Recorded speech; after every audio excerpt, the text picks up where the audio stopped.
Let's get peppy. Welcome to PEP 234. That's Planet Extra Podcast. I am Chaz Lichadello, a host of Planet America on ABC Australia, and this is an official podcast of the ABC. So say hi to the Ombudsman for me. On PEP, we cover all the stuff that's too nerdy for TV. If you're listening, you can find us on YouTube at the PEP with Chaz and Dr. Dave channel, and you can find highlights there too as well. And we're on Facebook at the Chaz from Planet America channel. You also find timestamps and show notes in our blurbs, and if you leave a comment under our current episode video, we're likely to see it. You can also tweet us or blue sky us at PEPCHASDRDAVE. That's at PepChaz Dr. Dave. If you want to chat to some fellow peppers, you can join our Discord server. It's on the screen now or in the blurb of the podcast. But if you want to contact me or Lockie the Lackey privately, why not email us? The address is producer at pepthepodcast.com. That address again is producer at pepthepodcast.com. And don't forget to subscribe for all that peppy goodness. It all helps.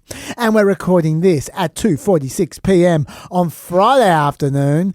Or that's now, that's 11:46 p.m. on Thursday night on the East Coast time, America. But for now, let's turn to the man who will never raise the stakes on inconsequential views. I speak, of course, about Dr. Pepper himself, Dr. David Smith. Hi, everyone. I am Dr. David Smith, and I'm an associate professor at the US Studies Centre at the University of Sydney. However, I do not speak for either of those institutions. When I'm on PEP, I am only speaking for myself. I can't speak of all possible worlds. David Lewis famously argued that other possible worlds are real, and maybe there are possible worlds in which I'm a spokesperson for those institutions, but this world is special because we live in it. Yeah. And in this world, I am nobody's spokesperson. I will never ask you to be someone's spokesperson in this world, but maybe in some other world. I reserve that right, Dave. What are you grateful for? I am grateful for Reece Walsh.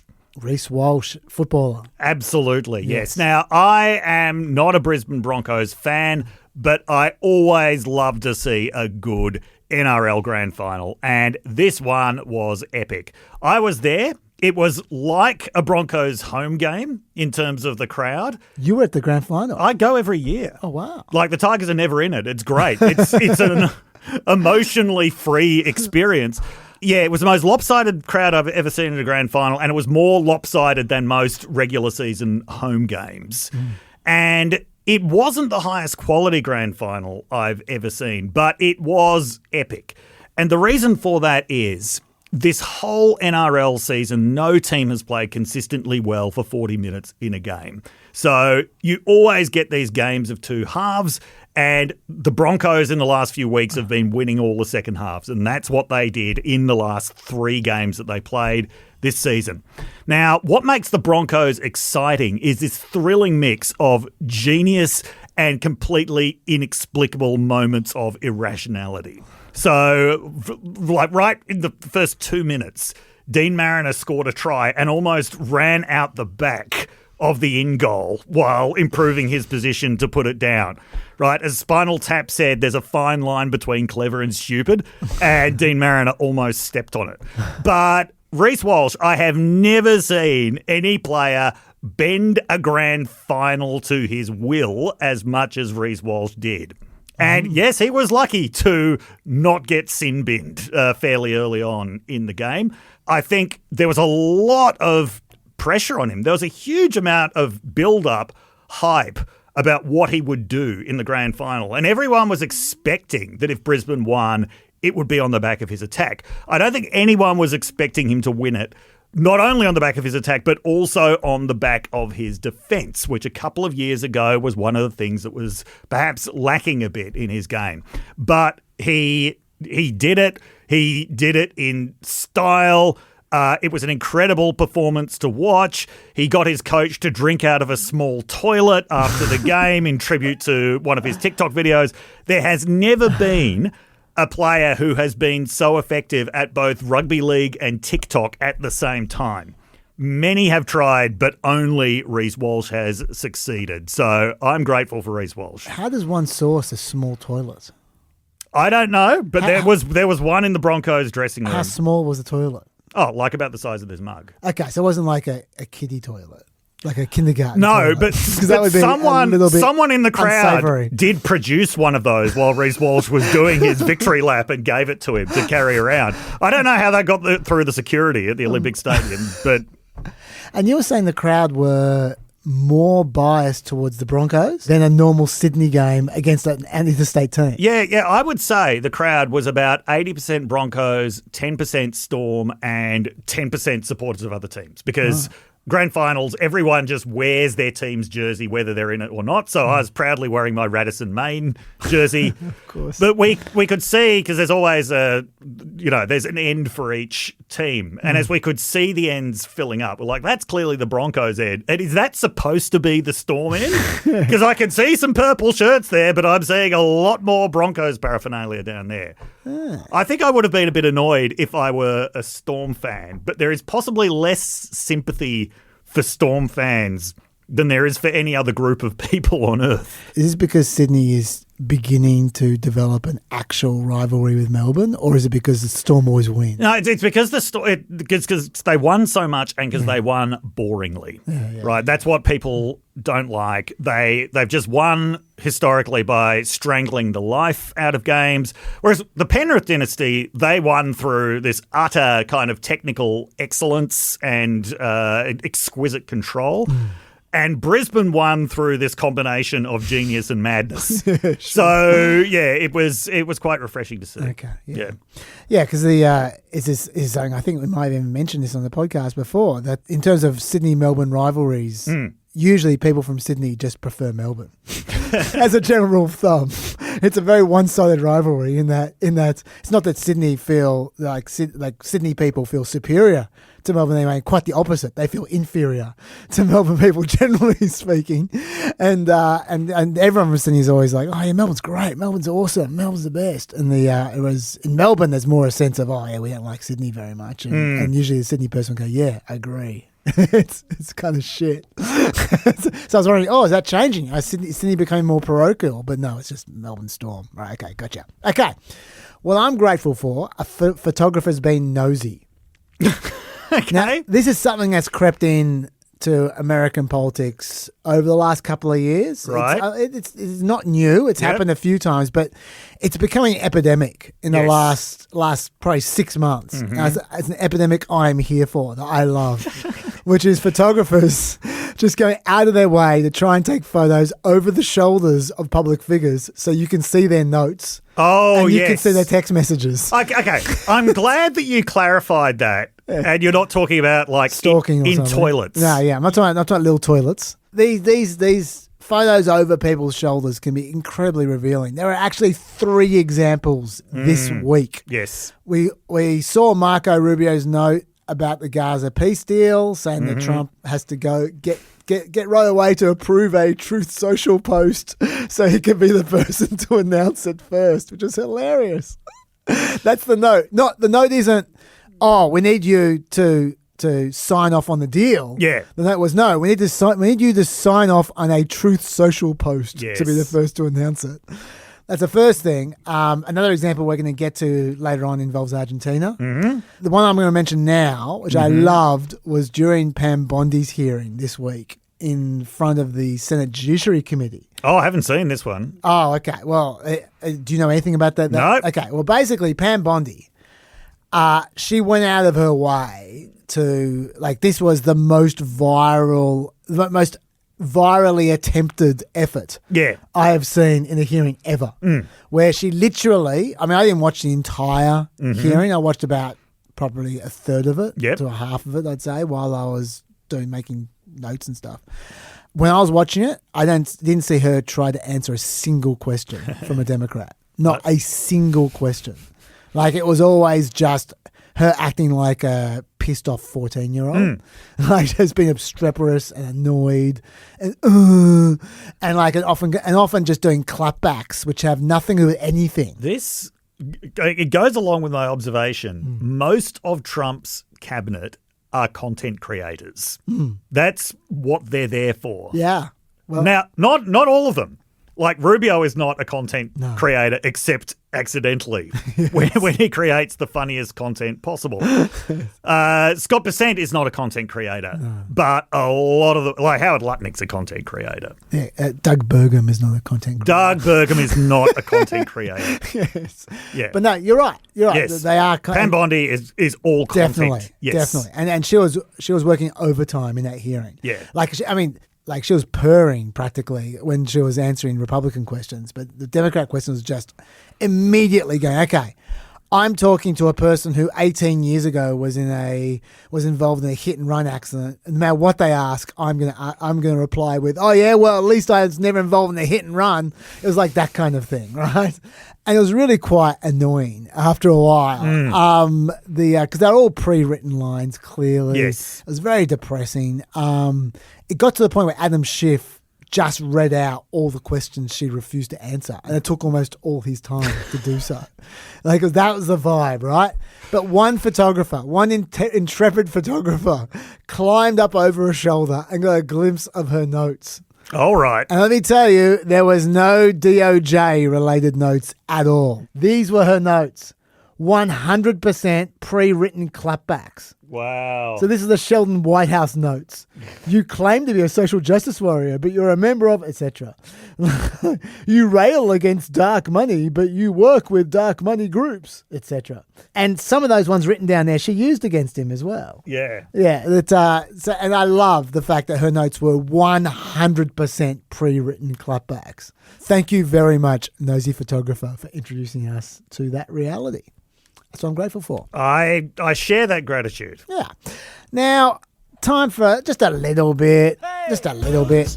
Dave, we've rarely had more love in our correspondence, even for Melina or Jared, than we have had for you and what you said about OCD. They loved it. Okay, good. So, people were a big fan of that.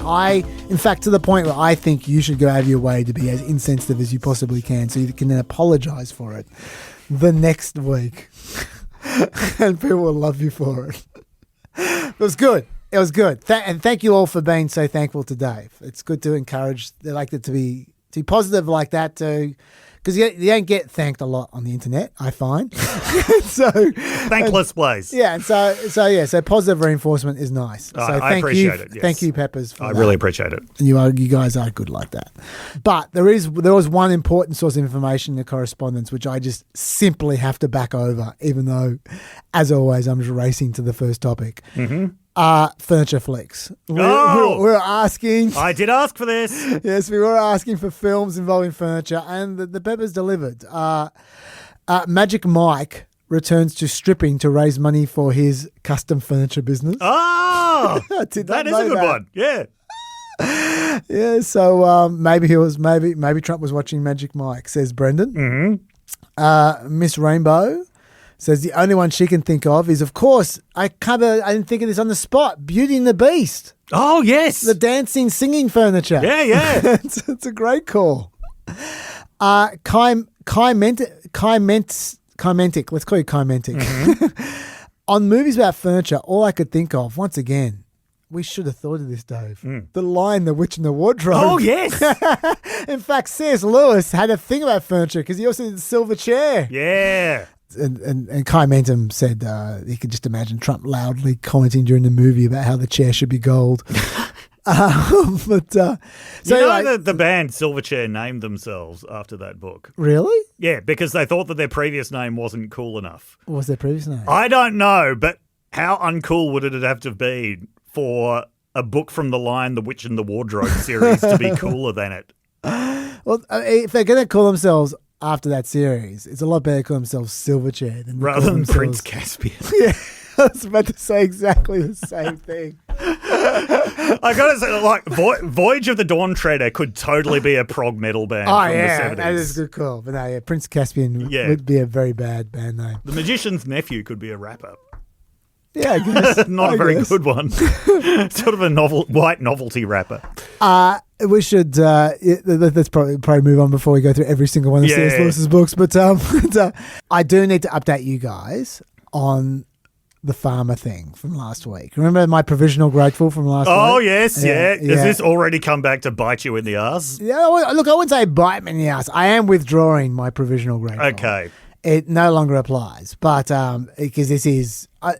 it's not that it's 100% bullshit. Mm-hmm. We'll get to it. There is one positive. Yep. But it's largely bullshit. Right. And I've now looked into it quite a lot. Mm-hmm. I interviewed someone on Planet America about this just today as well, an expert. And I'm pretty sure this is going nowhere. Let's go over them. There are two different aspects to that announcement from last week. Yep. One was the Trump RX website. Mm-hmm. The first thing I didn't know until I looked into this is that these websites already exist. Oh. It's not new. Okay. Yeah. There's one called Good RX. There's one called Cost Plus Drugs. I think that's from Mark Cuban. Good RX, apparently right now, if you go onto it, has cheaper Pfizer drugs than what they announced last week. Right now. There's a drug called, oh my God, these names. Xeljanz with an X. Okay. Which is an arthritis drug, which Trump RX is going to have at 3,600, and they've got it on Good RX right now for 3,000. Wow. Why have these websites not revolutionized the pharmaceutical prices already? The reason why is because if you have insurance, you don't pay $3,000 for your medicine. No. You pay a lot less. Yes. So why would you go onto one of these websites if you have insurance coverage? Yeah. Especially if you've got Medicare or Medicare, you're definitely not paying that. Absolutely not. But even private health insurance, you're not paying that much. No. They already discount heavily. Yeah. Because that's the nature of insurance. That's right. Even if it was cheaper, which it's not, but even if it was cheaper, Yes. you still get the more expensive one with your insurance. Why? Yeah. Because you want to run down your deductible. Yes. Because as soon as you've spent enough money that you are past your deductible, you're getting it for free. Yes. So there's no reason why someone with insurance would ever ever buy from one of these websites. That's the first problem. Well, what about people who don't have insurance? That's right. That's about 8% of Americans. Yeah. Well, that's a lot of people. That is a lot of people. Yeah. So what about them? Well, why don't you have health insurance? Usually it's because you can't afford health insurance. So can you afford to buy $3,000 Probably not. No. of drugs? No, you can't. So that website, that ain't going nowhere. No. That's the first one. The second thing is the most favoured nation status, which remember I talked about this. The Medicaid. And we did talk about this last week. So the key here is the word Medicaid. Yes. And we really need to back over that. Yeah. Because Medicaid users already pay almost nothing for drugs, number one. Yep. Number two, Medicaid is the one program which gets drugs particularly cheap in America. Yeah. They might not get them as cheap as most favoured nation status. No. They might not, but they'd be close. Yes. This actually leads to the one positive, though. The one positive is it might make things cheaper for the government. Not cheaper for you. Yeah. But cheaper for the government. Yeah. Which is a positive. That's a positive. When you have a huge deficit, if you can save a few $1 billion, no, that's nothing to sneeze at. Yes. It's probably not a few $1 billion. It's probably more like a few $100 million, or maybe a few tens of millions. Yeah. But still, it's money. So that is the positive. Let's acknowledge that. So it's not 100% bullshit, but pretty close. So it was just Medicaid. It wasn't Medicare. It wasn't insurance, normal insurance. No. So this is not really helping many people. No. The other thing which this might do is it at least it separates Pfizer from the other pharmaceutical companies. That they tend to work as a united front to try and thwart the government. Yeah. At least it splits them apart. And if Trump can continue to split them apart, then maybe somewhere down the track, someone else probably might make more of an inroad into this, into negotiating against this industry. Yeah, maybe. But whatever. Anyway, point is, I'm not grateful anymore. And remember, the Trump administration's spin on this was, now they're going to start charging other countries more so they can charge Americans less. No, they're not going to. No. That's not going to happen. No one is going to buy any of these drugs. But there is it's not even a silver lining, but it's just a fact.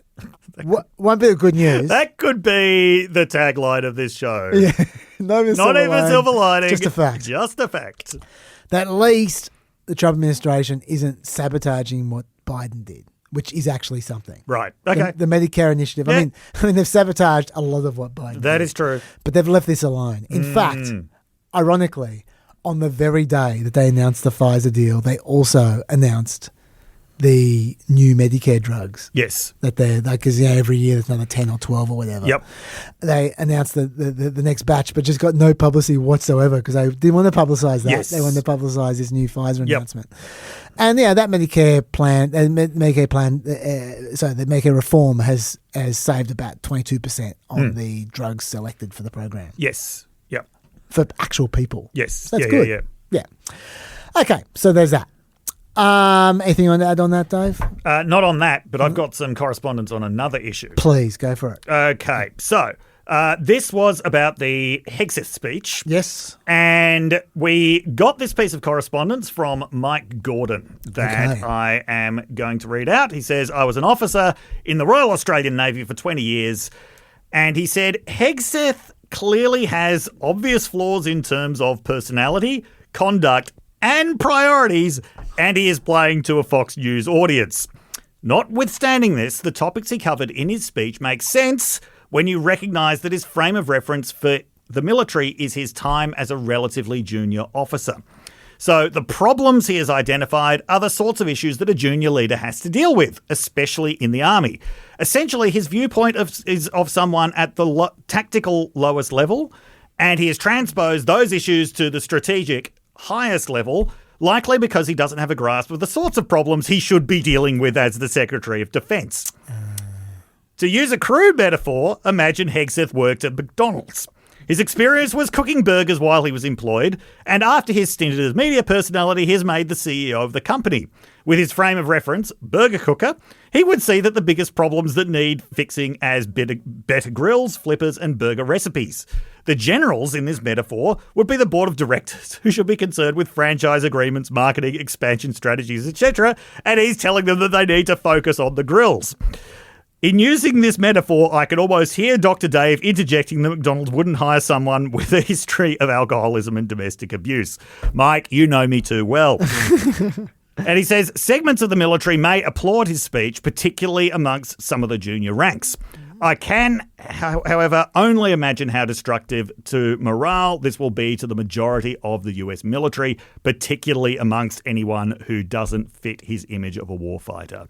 Thanks very much for that, Mike. I think that is incredibly insightful. It certainly does explain some of the comments that I saw. There were a lot of military people saying this does speak to real issues, but certainly people higher up or people who had experience of being higher up were saying this has no place in a speech to generals. So that really helps make sense of it all. Thank you very much. For what it's worth, I was speaking to a military guy this week as well, and I asked him what he thought about the Hegseth speech and all the grooming stuff. And I also noticed he had a beard. And I said, that's interesting. How do you feel about that? He said, well, I'm in the Navy. In the Navy, you have beards. Yeah. Said, the Army guys don't have beards, but the Navy guys do. And I didn't realise it was like that, but apparently it is like that. Yeah. And he was actually, I mean, this is just one person. It's anecdotal, doesn't prove anything. But Yeah. I was surprised. This guy was I wouldn't go away and say positive, but he was like, I know what Hegseth's talking about. Like, we weren't talking about the grooming stuff. Yeah. Like he said, you get the New Zealand Army, they just do anything. and these guys that go out of their way to look as ratty as possible, it's just awful. And I thought, I had no idea. Once again, I had no idea about Australia versus New Zealand Army grooming practices. This is all news to me. Anyway, there's at least one person in the world, I will say, who's on board with Hegseth about his particular grooming standards. Okay. That all makes sense, and I think that Mike's comments help us make more sense. I think they were great comments. Look, I'll just mention Comey briefly. We're undoubtedly going to be talking a lot more about him next week. Yes. Especially with Lisa Cook as well. And Letitia James was indicted today. Oh, geez, as well. Yes. Yeah, so there's going to be a lot to talk about with all that. We'll do it next week. I of course, am not up to that. Yep. But as an update, I should just say that I did mention last week that Comey may or may not Comey is saying, "Oh, let's bring on the trial." Comey is going for a selective, trying to not have a trial by getting a ruling that this was a selective prosecution. Right. Yeah. And normally that's a very hard case to make, but in his case, he might be able to get away with it. Yes. There's certainly a lot of evidence of bias, to the point where Trump was literally this week calling out for Comey to be perp walked. Yeah. And I just want to quickly mention, because there was an article about this in Politico saying not just this case, there are a number of cases where either Trump or Pam Bondi or Kash Patel have mouthed off so much that lawyers are potentially going to argue that their clients can't possibly get a fair trial. One of those is Tyler Robinson, the alleged killer of Charlie Kirk, whom I think Pam Bondi described him as a horrible person. Great. Yeah, not smart. Yeah. Yeah, I think it's highly unlikely that he's going to escape justice, but if he does, it could be that could be the reason why. The thing along those lines with the selective prosecution thing, one of the things that makes selective prosecution so hard to prosecute or to prove is that you need to prove not just that the person who's prosecuting you is biased, but that they would definitely treat someone in a different situation differently. That's hard to prove. Yes. The counterfactual, Yeah, right? yeah.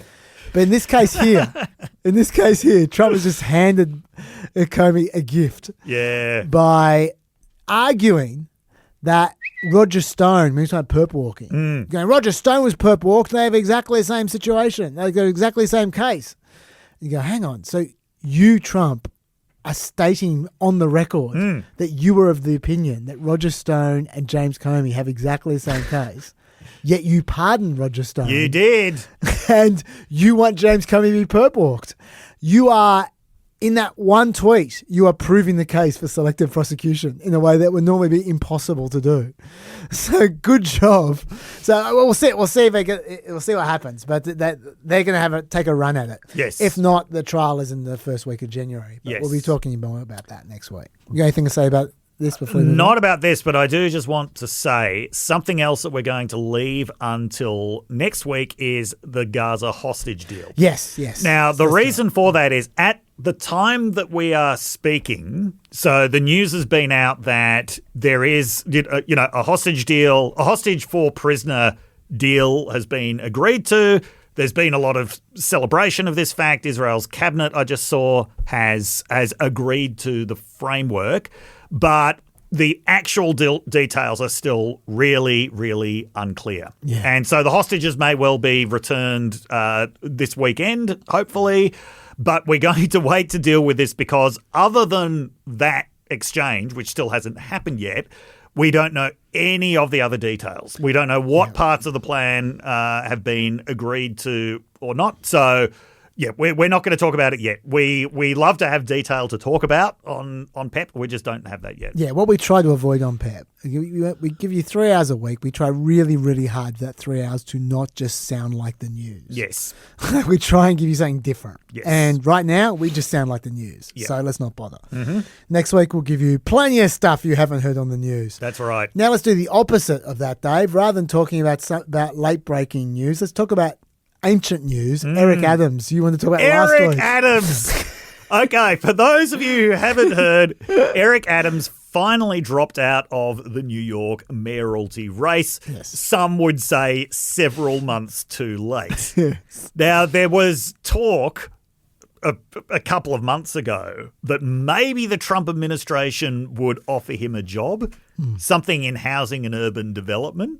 It's always housing and urban development when they're black. It always is. I mean, if they'd really wanted to get him out, they would have offered him ambassador to Turkey.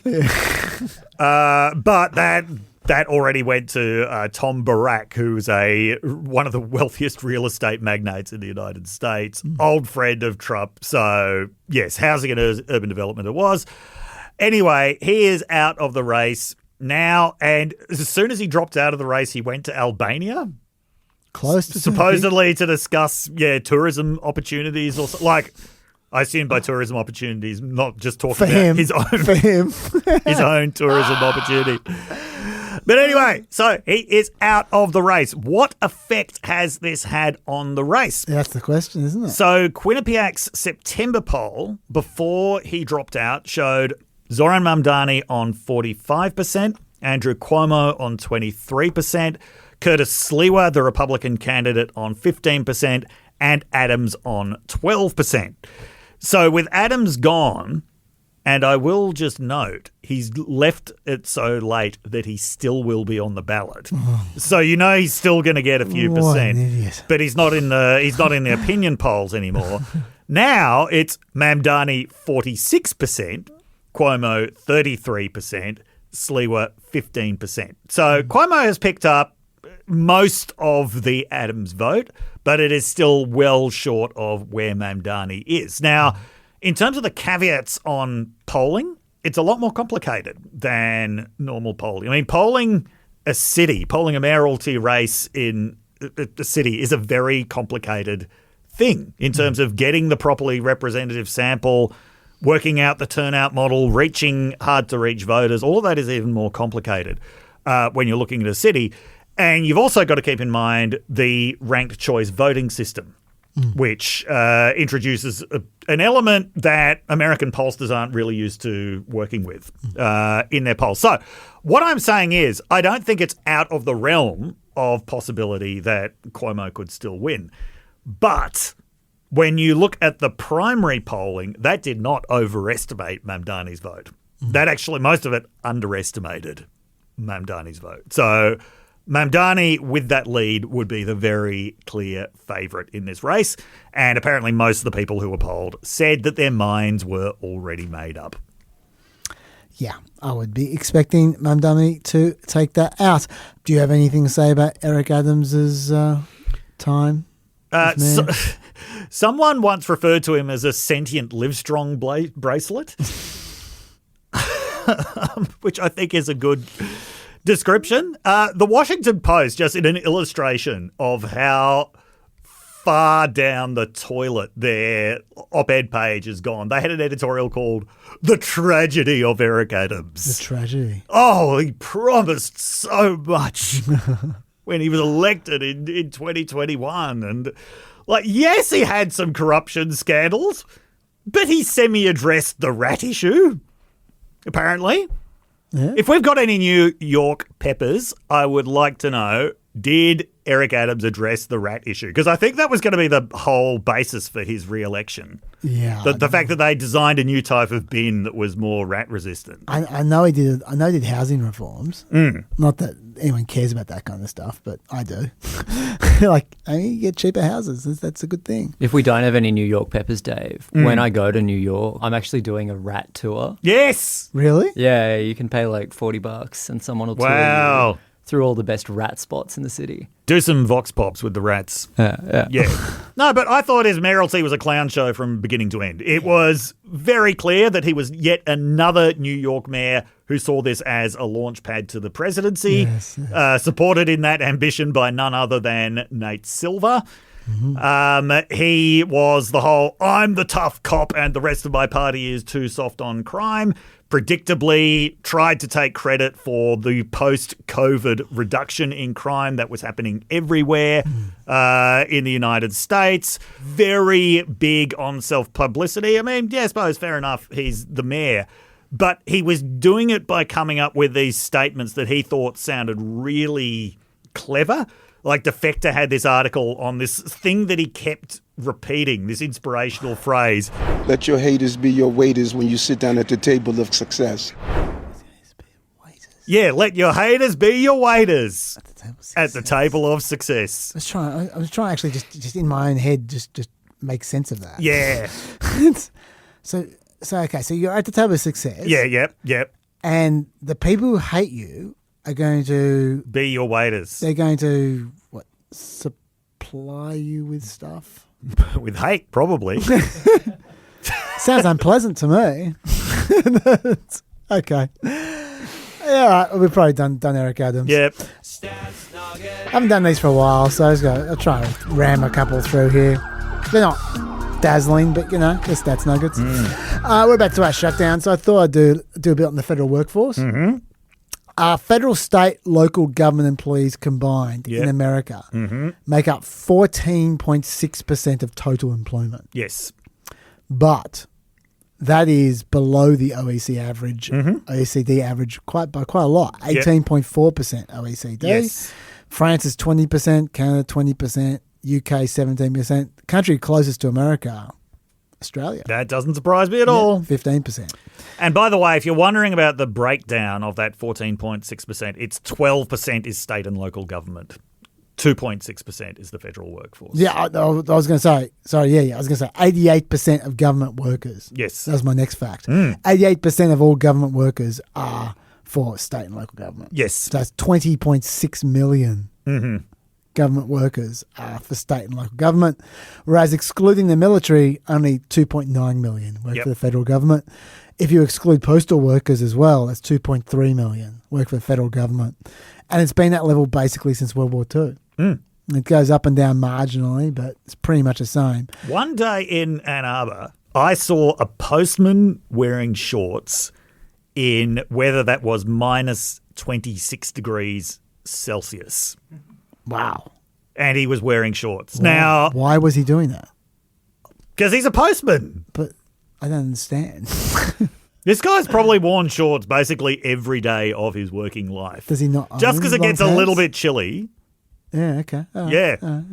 Anyway, They're hardy souls. They are very hardy souls. I'm not sure what that was in Fahrenheit, but I think that once you get down to about minus 26, Fahrenheit and Celsius are pretty much, they're close to crossing over. Yeah, I think, I was going to say from memory, the crossover it's in the 30s, isn't it? Minus 30. Negative 26 degrees Celsius is negative 14.8 Fahrenheit. Yeah. What's the crossover, Lockie? Negative 40. Negative 40. There okay. you go. Yeah, okay. The cost of all the government, federal government salaries, all up, $336 billion, or 5% of the budget. Yes. For people who go, oh, yeah, we're going to save lots of money by sacking lots of workers. No, you're not. You're not going to. All right, so that's our introduction of sorts to the shutdown, Dave. Yes. You would normally do this, but just a bit of trivia, which I think you'll probably know this, to be honest. Okay. Probably not, actually. Since 1977, Congress has passed a budget on time. How many times would you reckon? Is it actually a positive integer? It can't be a negative integer. Yeah, but it could be zero. Could be zero. I mean, I'm going to get zero. No, it's 4. Okay. It's 4. The last time was in 1997. Right. Clinton did it. Yeah. Have a look at the graph. We've got a graph for you. That's showing you the percentage of the budget passed on time. So you can see 4 times they passed 100% of the budget on time. They've been on 0% of the budget a lot in the last 15 years. So was that 1989? No, the last time was 1997. No, but I was just 1977. 1977. Is it 1980? That looks like 89 to me. Yeah, it might be 89. It might be 90. 93, 92, 95 and 97. Yeah. I was just trying to think what was going on in those years. 1977 is generally not considered like a banner year in American fiscal health. No, it's not. That was the year that famously Taylor Swift was born. Sorry? Taylor Swift was born. He's talking 77, not 89. 77, I think. That's the year I was born. That was a big year for fiscal responsibility. I think that was the year that New York City went bankrupt and the federal government told them to drop dead. Okay. Or maybe that was 76. Well, look, I don't know about that, but I would say that probably if you extended that graph another 10 years, they're probably all at 100% before then. That's probably when we fell off when America fell off the perch. Fell off the fiscal cliff. Yeah. Anyway, I thought that was interesting. Yeah. But back to the shutdown. On day one of the shutdown, let's start with polling. On day one of the shutdown, Washington Post found 47% blame Republicans in Congress and Trump. Yep. They combined the two of them. 30% blame Democrats in Congress. Independents blame Republicans 50 to 22. Harry Enton then added 2 other early polls to that. Who do Americans blame more? They blame Republicans. The New York Times, by 7 points, they blame Republicans in Congress and Donald Trump. Marist, look at that. Blame Trump and Republicans by 12 points. How about Washington Post? By a 17-point margin. When you look at the data, what you're actually seeing is that more Americans are blaming Republicans than Democrats, which I think really goes against the conventional wisdom, because a lot of folks are saying, hey, Democrats are so divided. But at this particular point, Americans are placing the blame on the Republican shoulders, at least the plurality of them are. You love Harry Anton, don't you? Thanks for that red cordial. I don't know that it was, well, okay. I made it clear that I didn't think that it was that Democrats were going to get blamed for this. Yeah, you did. I don't know what conventional wisdom he's talking about. No, the conventional wisdom is that we talked about this last week. The conventional wisdom is that the side with the demands, as in the side other than the one that's saying the clean bill. Yeah. That side that says, oh, we'll pass it under certain conditions. Yeah. They usually get blamed. That's right. And I said, once you start using the term clean bill, you've lost 90% of the public. Look, I mean, hey, you're vindicated. What they're looking at is who's in power. Yes. Yeah, you're vindicated. There's no doubt about that.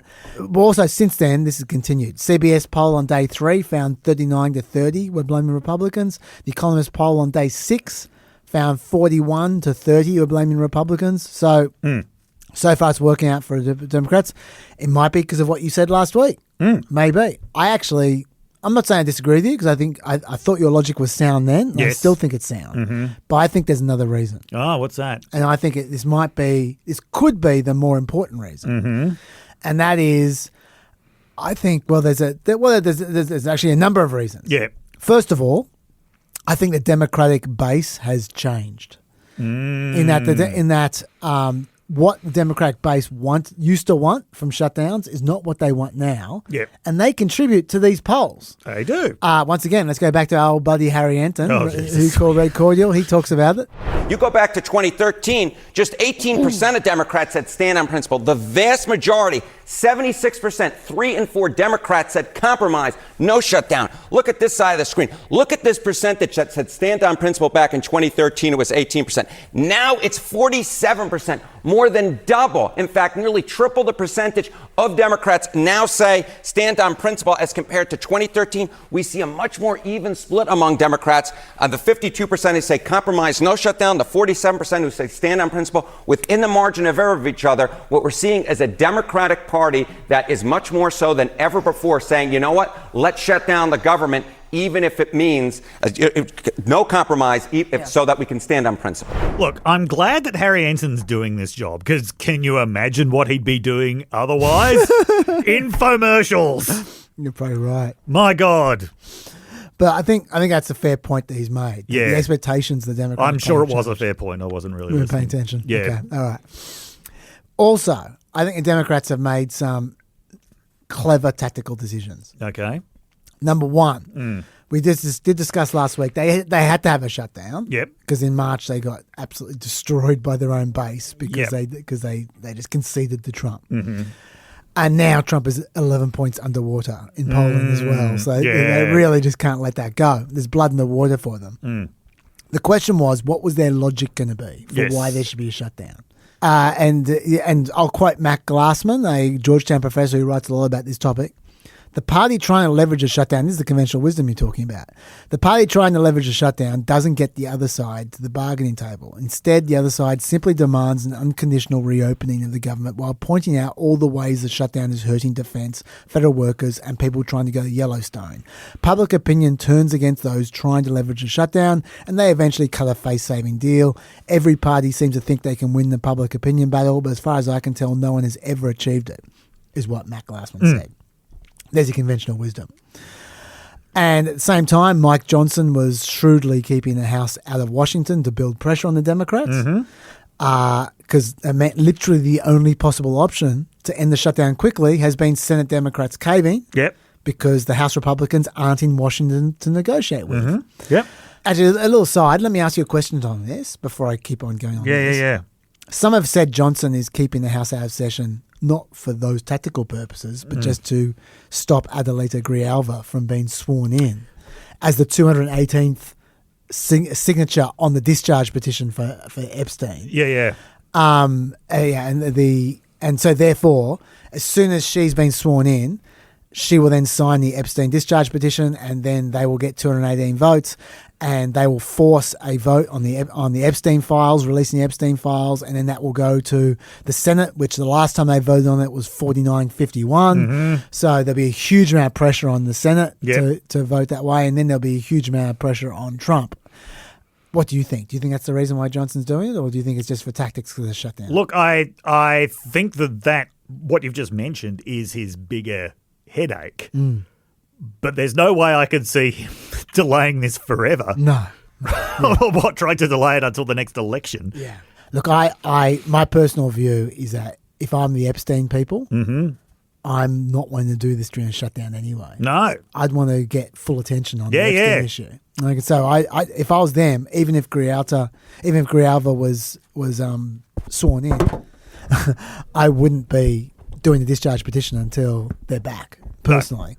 All right, so back to myself, a little tactical tour. There were two ways that Democrats could play this. One was the way which I would do, which is to go for the truth. Yep. That's the dumb way. It's just, the truth is their budget is pointless while Trump is impounding whatever money he likes. That is true. And while the Supreme Court is letting him impound money unilaterally, then this is literally the only time for 12 months the Democrats can try to do a deal with Trump to make Congress relevant again. Yes. And I would say, if I was them and I was trying to shut down, I'd say that we're going to shut this place down until Trump does a deal. Yep. To cut out the impoundment. Importantly, they can't force him to follow the deal. No, they can't. Like, he could say, no more impoundments, and then turn around and impound again immediately. Yep. But they could at least try. Yes. Schumer has hinted at doing exactly that every now and then. We have very large differences on health care and on their ability to undo whatever budget we agree to through rescissions and through impoundment, as well as pocket rescissions. That's one of the very few times he mentioned that point. And but mostly they're not talking about that. Presumably because they think it's too technical and nerdy a point that no one will care about. And I think they're right. Yeah. And I think that's what you last week would have said as well. Pretty much, yes. Yes. So they decided to go with the polling. The most popular issue they could pick was healthcare. Yes. Kaiser Family poll in June found 77% of Americans think Congress should extend the Obamacare tax credits. 22% said they should expire. On day one of the shutdown, the Washington Post found 71% of Americans said the subsidies should be extended to 29%. Even 38% of Republicans said they should be extended on day one of the shutdown. Yeah. Since then, the polling's become so much worse for Republicans on this issue. 86% say they would be very or somewhat concerned to hear health insurance would be unaffordable for those who buy their own coverage as a result of the Obamacare tax credits going. 78% of Republicans said that. 86% said they would be very or somewhat concerned if 4 million people would lose their health coverage. 76% of Republicans said that.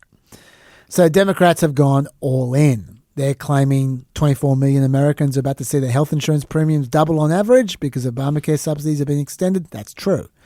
They're claiming 4 million Americans won't be able to afford health insurance. That's true. And when you throw in other changes to healthcare through a big, beautiful bill, they're saying over 10 million people could soon not be able to afford health insurance. That is all true. Furthermore, it is true that this expensive healthcare will affect red states more than blue states, and they do keep on saying this. Yes. Have a look at the graph. This is a chart of America. The darker the state, the more people will be affected by the Obamacare subsidies expiring. As you can see, predominantly red states. Yes. In fact, of all of the darkest states, only New Jersey that I can see is a blue state. Yeah, there you go. To put numbers on that, Tammy Duckworth tweeted this out. Obamacare premiums are going to jump 235% in South Dakota, 150% in Louisiana, 387% in West Virginia, 382% in Wyoming, 320% in Tennessee, 314% in Mississippi, and 346% in Alaska. And that is all true, Dave. It is all true. And if you look at this poll from Ipsos Reuters, you can see that healthcare is one of the very few issues where people trust Democrats more than they trust Republicans. They believe Democrats have a better plan, 34 to 25%. They even trust Republicans more on corruption, of all things. 27 to 21. I couldn't believe that. So the pollsters are telling the Democrats to stick to talking about healthcare as much as possible if they want to win. The issue does have problems. The subsidies expire on December 31. Mm-hmm. Congressional Republicans have asked for 7 more weeks to negotiate next budget, which means those 7 weeks are going to be up before the subsidies expire. There's literally no reason for them to shut down now. The Democrats say, no, there are, because insurers are sending out notices now telling people about next year's rate hikes. Yep. Sounds like a lame excuse to me. But anyway, the fact is the polling says do it. And they've done it, and it's working. As one more little side before I mention the Republicans, because they're the main reason I think it's working for Democrats. You mentioned the Washington Post's new libertarian turn. Yes. This is almost a tangent treehouse. And the Washington Post editorial has just become fully libertarian. Yeah. And here's a great example of it right here. They were criticising both sides for being fiscally irresponsible. That did not used to be the way of the Washington Post. No. First, they would go at Republicans totally unfunding the big, beautiful bill. And then they said this about the Democrats. President Joe Biden, the congressional Democrats, used COVID-19 to justify chasing the mirage of a European-style welfare state without raising the necessary taxes to pay for it. Now, prodded by the left, party leaders have shut down the government in a bid to permanently extend what was sold in 2021 as emergency subsidies to help people struggling during the pandemic afford health insurance. Yet Democrats have demanded that Republicans agree to extend the COVID-era insurance subsidies without proposing any way to pay for it. The real problem is the Affordable Care Act was never actually affordable. President Barack Obama's signature achievement allowed people to buy insurance on marketplaces with subsidies based on their income. The architects of the program assumed that risk pools would be bigger than they turned out to be, and as a result, the policies cost more than expected. To salvage the program, Democrats expanded subsidies to entice more people to buy plans. Many poor families wound up getting insurance for free, and the rolls grew. 24 million people now have coverage through the ACA exchanges. The likeliest outcome of the shutdown is that both sides agree to spend more money without paying for it, let alone being honest with voters about the trade-offs too many have ignored for too long. Can you imagine how the Washington Post editorial page would react if they actually raised taxes? Well, that is now, it would be very interesting to see. Yes. Because, yeah. That'd be like, oh, we'll have to change the name to the Moscow Post. Because I was going to say, what they wrote there, I'm sure you will not be surprised to hear, I largely agree with. Because I'm a fiscal conservative. I believe that you should raise taxes. I think they should raise taxes a lot. Yes. And so, I don't think that's what the Washington Post is getting at. Exactly. But I think you're right that maybe this is a convenient thing to protest until someone actually says, let's raise taxes. Yes. Anyway, but it's just the Washington Post. Some of these are so badly fast. written that I wonder if Bezos is writing them himself. It could be. Like the tragedy of Eric Adams. How did anyone write that with a straight face? Anyway, my point is we're getting back on track. Yes. The Democrats made a choice and they stuck to it. Mm-hmm. By contrast, the Republicans have made nothing but stupid decisions. That's right. Let me go through their messages for you. Mm-hmm. Okay? Number one, they tried to turn the healthcare issue into an illegal immigrant issue. Yes. Not only was that based on seriously misleading logic, which was rebutted constantly by everyone, but didn't even make sense. Everyone knows Democrats want to reduce healthcare costs. Yes. Who is arguing that this is just a stalking horse to help illegal immigrants?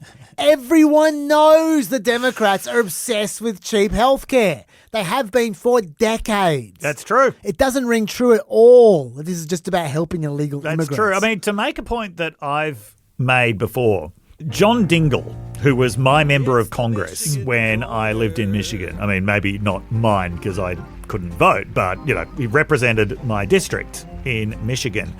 He had been introducing legislation, which was never advanced, for universal healthcare since the 1950s. There you go. His father had been introducing it since the 1930s. Yes. Right, this is a long-term thing for Democrats. Yeah. And let me prove to you this is a failed strategy. Yep. the last YouGov poll just now. Failed strategy as in claiming, oh, no, what they really just want is to lavish love on illegal immigrants. Yes, that's the failed strategy. Yeah. Not pursuing healthcare. Yeah, I mean, which also has failed. But it's not that universal healthcare has failed. Their attempts to get it have failed. Yes, that's right. Yeah.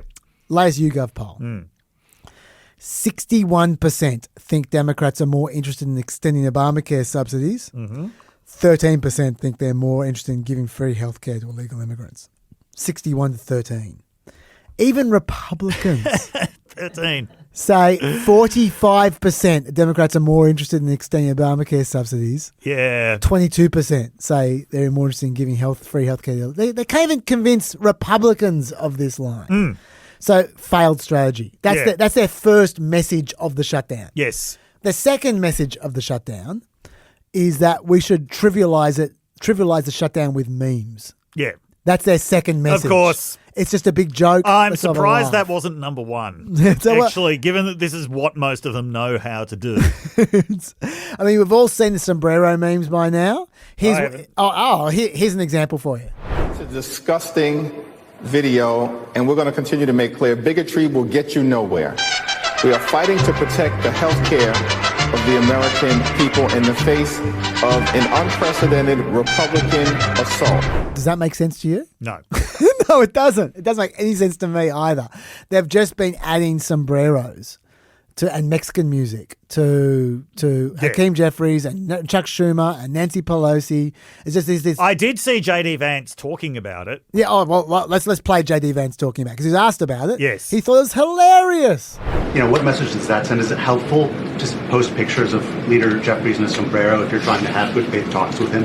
Oh, I think it's funny. The president's joking, and we're having a good time. You can negotiate in good faith while also poking a little bit of fun at some of the absurdities of the Democrats' positions, and even, poking some fun at the absurdity of the Democrats themselves. I mean, I'll tell Hakeem Jeffries right now, I make this solemn promise to you that if you help us reopen the government, the sombrero memes will stop. And I've talked to the President of the United States about that. Oh, they're just having fun. Just having a good time, Dave.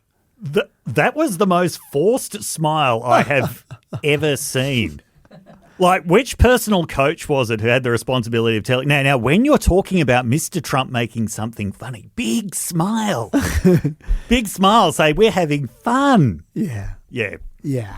But he did have the pack of sycophantic press hyenas dutifully laughing at him. They did love that. Yeah. Everyone's having a good time. Can I ask you, how does it poke fun at the absurdity of Democrats to have them wear a sombrero and a moustache? Yes.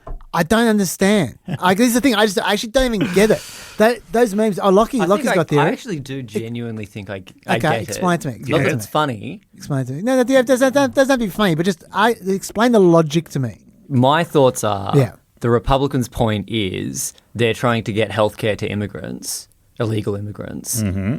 Where do those illegal immigrants come from? South of the border, Mexico, which is where the mariachi band music is from. So the point that they're trying to make about Hakeem and the Democrats is they love Mexicans so much. That they are Mexican. No, not that they are, but by showing, he just likes the music. Oh, okay. The joke is they love Mexicans so much. That they want to be like Mexicans. Yeah. They love them so much. Okay, look. That's as good an explanation. That's the best read that I can make of it. That's a noble effort. It really is. Because I was just sitting there just baffling them. What is this supposed to mean? It just seems so random and weird and meaningless. It's just seems like just some online guys have just gotten too far up their own asses. That's what it seems like to me. But look, maybe that's the logic. Maybe that is the logic. It's also a bad joke because it's the fourth connection of the joke. Yeah, it's the fourth jump down. Yeah. But I mean, my main point though is this: leaving aside the fact that it's just a terrible joke, and as much as JD Vance is experiencing mirth, I felt like it was incredibly unfunny. But leaving that aside, if your message is supposed to be the Democrats have plunged the country into this terrible shutdown for no good reason, which is what their message was meant to be, why are you acting like the shutdown's a big joke? That's my major takeaway. Why are you having a good old laugh? It completely contradicts your message. Yes. In that very meme I played, that sombrero meme. Yeah. What was Hakeem Jeffries doing? he was being seriously concerned about people's healthcare costs. Yes. And the Republicans' response was to not give a shit. Yes. How is that a good strategy? I just want to point out, because I just remembered something. So I've just sent a photo to Lockie. Yeah. This was sent to me by a friend of mine who is a healthcare consultant in the United States. So he works with a lot of hospitals. Yep. And he was just pointing out, this is in Pascagoula, Mississippi. Yep. Right? So pretty deep red country. He said this is the first time, this was a couple of months ago, that he's actually seen healthcare services being advertised as Obamacare in this way, not just with the word Obamacare, but with like the logo that people associate with Obama, right? So Obamacare, low-cost plans, health, dental, vision, right? This is how far the discourse in the US has shifted around Obamacare. This is how people see it now. They associate it with low cost. Good deals. Yes, good deals. Yeah. In Mississippi. Yeah. Like that is how far the discourse has shifted. Now, I would not have predicted that in 2012, but this is what's happened.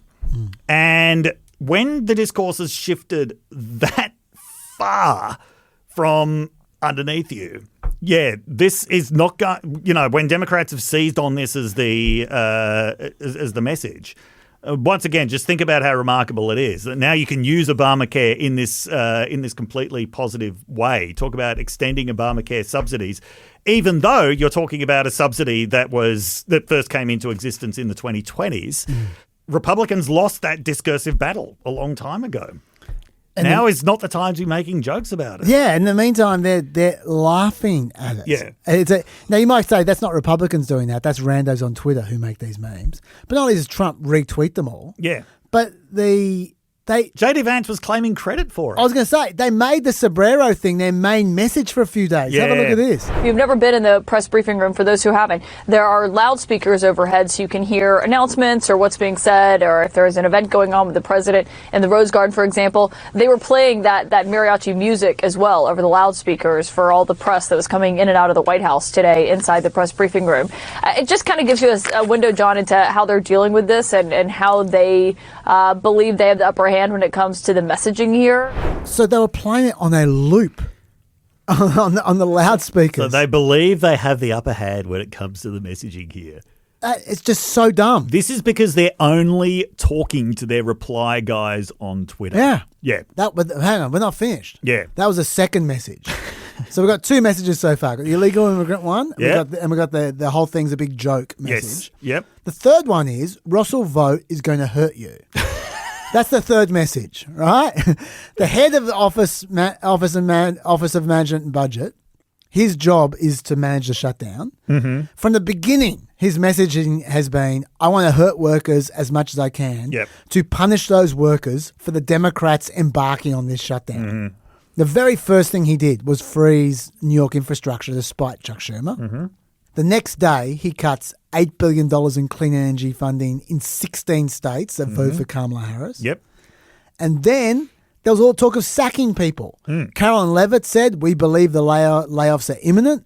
Trump said, I have a meeting today with Russ Vogt, he of Project 2025 fame. Why would he embrace the Project 2025 I noticed that, yes. Why would he do that? Like he's just trying to sink the dagger in. Yes. But it makes him look bad. Yes. Anyway, I'll keep going.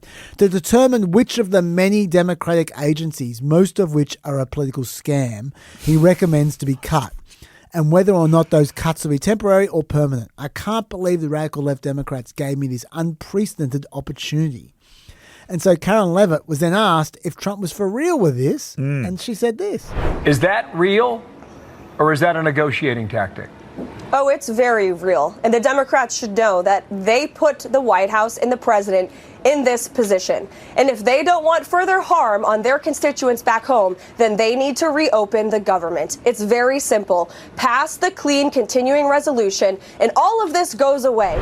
Don't make us hurt you. Yeah. So ill-advised. And then Mike Lee doubled down with how much Russell Vogt is going to be loving this, hurting people. Because Russ Vogt, the OMB director, has been dreaming about this moment, preparing this moment since puberty. Russ Vought has a plan, and that plan is going to succeed in further empowering Trump. This is going to be the Democrats' worst nightmare, and it's of their own making. Yeah. So now Russ Vought is living for this opportunity to sack people. He's been dreaming of it since puberty. And then most of all, they had another stupid meme comparing Vought to the Grim Reaper. Let's have a look at this. Russ Vought is the Reaper. He wields a pen, the fun's in the brain. Here comes the Reaper. Dems your babies. Comes the Reaper. Gonna tie your hands. Here comes the Reaper. You get the idea. And the Democrats responded to all this by saying, yep, that's what Trump and Russ Vought do. They sack people. They've been sacking people all year. They've sacked 12% of the public workforce this year against Congress as well. They're going to keep on sacking people. There's nothing we can do about that. And that was when Republicans realized, oh, shit, we've done it again. This is a terrible message in the shutdown. That we are loving the opportunity to sack everyone. What a terrible message this is.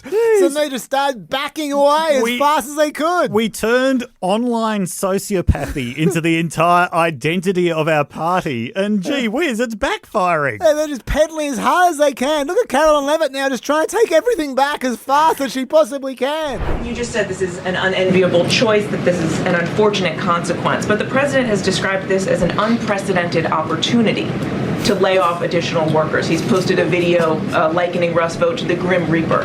So which is this? Is this an opportunity to fire more workers or an unfortunate consequence? Look, the president likes to have a little fun every now and then, and I think both things can be true at the same time. The Democrats have given the administration this opportunity, and we don't like laying people off. Nobody takes joy in that around here, and if you think that, then I think that's very sad. You view the White House and our staff as wanting to put people out of work. Nobody wants to do that, but sometimes in government you have to make tough decisions. So the president's having fun. But no one enjoys sacking people, and you have to make hard decisions. No, the president who got to be president because on a TV show he had a catchphrase written for him, which is, "You're fired." Yes. No, he really hates firing people. Yeah. And Mike Johnson didn't do any better. So they're going to make those decisions. Now, are they taking great pleasure in that? No. Is he trolling the Democrats? Yes. I mean, yes, because that's what President Trump does, and people are having fun with this. But at the end of the day, the decisions are tough ones. And I've met with him. The president takes no pleasure in this. But if Chuck Schumer is going to give Donald Trump the opportunity to determine what the priorities are, he's going to exercise that opportunity, and that's where we are. No one in this administration is capable of saying that we don't enjoy doing this without also saying people are having fun. Yes, we're just having fun, but we hate this. We don't enjoy doing this, but we're having fun with it. Yeah, it's just a great opportunity, but the decisions are tough. They just cannot square this circle. No. They've just got themselves deep in the shit, and they cannot get out of it. Yeah. And that's when we start hearing the White House probably won't be sacking people for a little while. Surprise, surprise. And then, as soon as that happened, and Democrats started to dance around a little bit, then they just couldn't take that, so they tried again in a different angle, and they said maybe the OMB is looking for a loophole to not pay back pay instead. Oh, I saw this. Yeah. To those who were working during the shutdown, even though the law explicitly says they're owed back pay. Trump was asked about this. Is it the White House's position that furloughed workers should be paid for their back pay?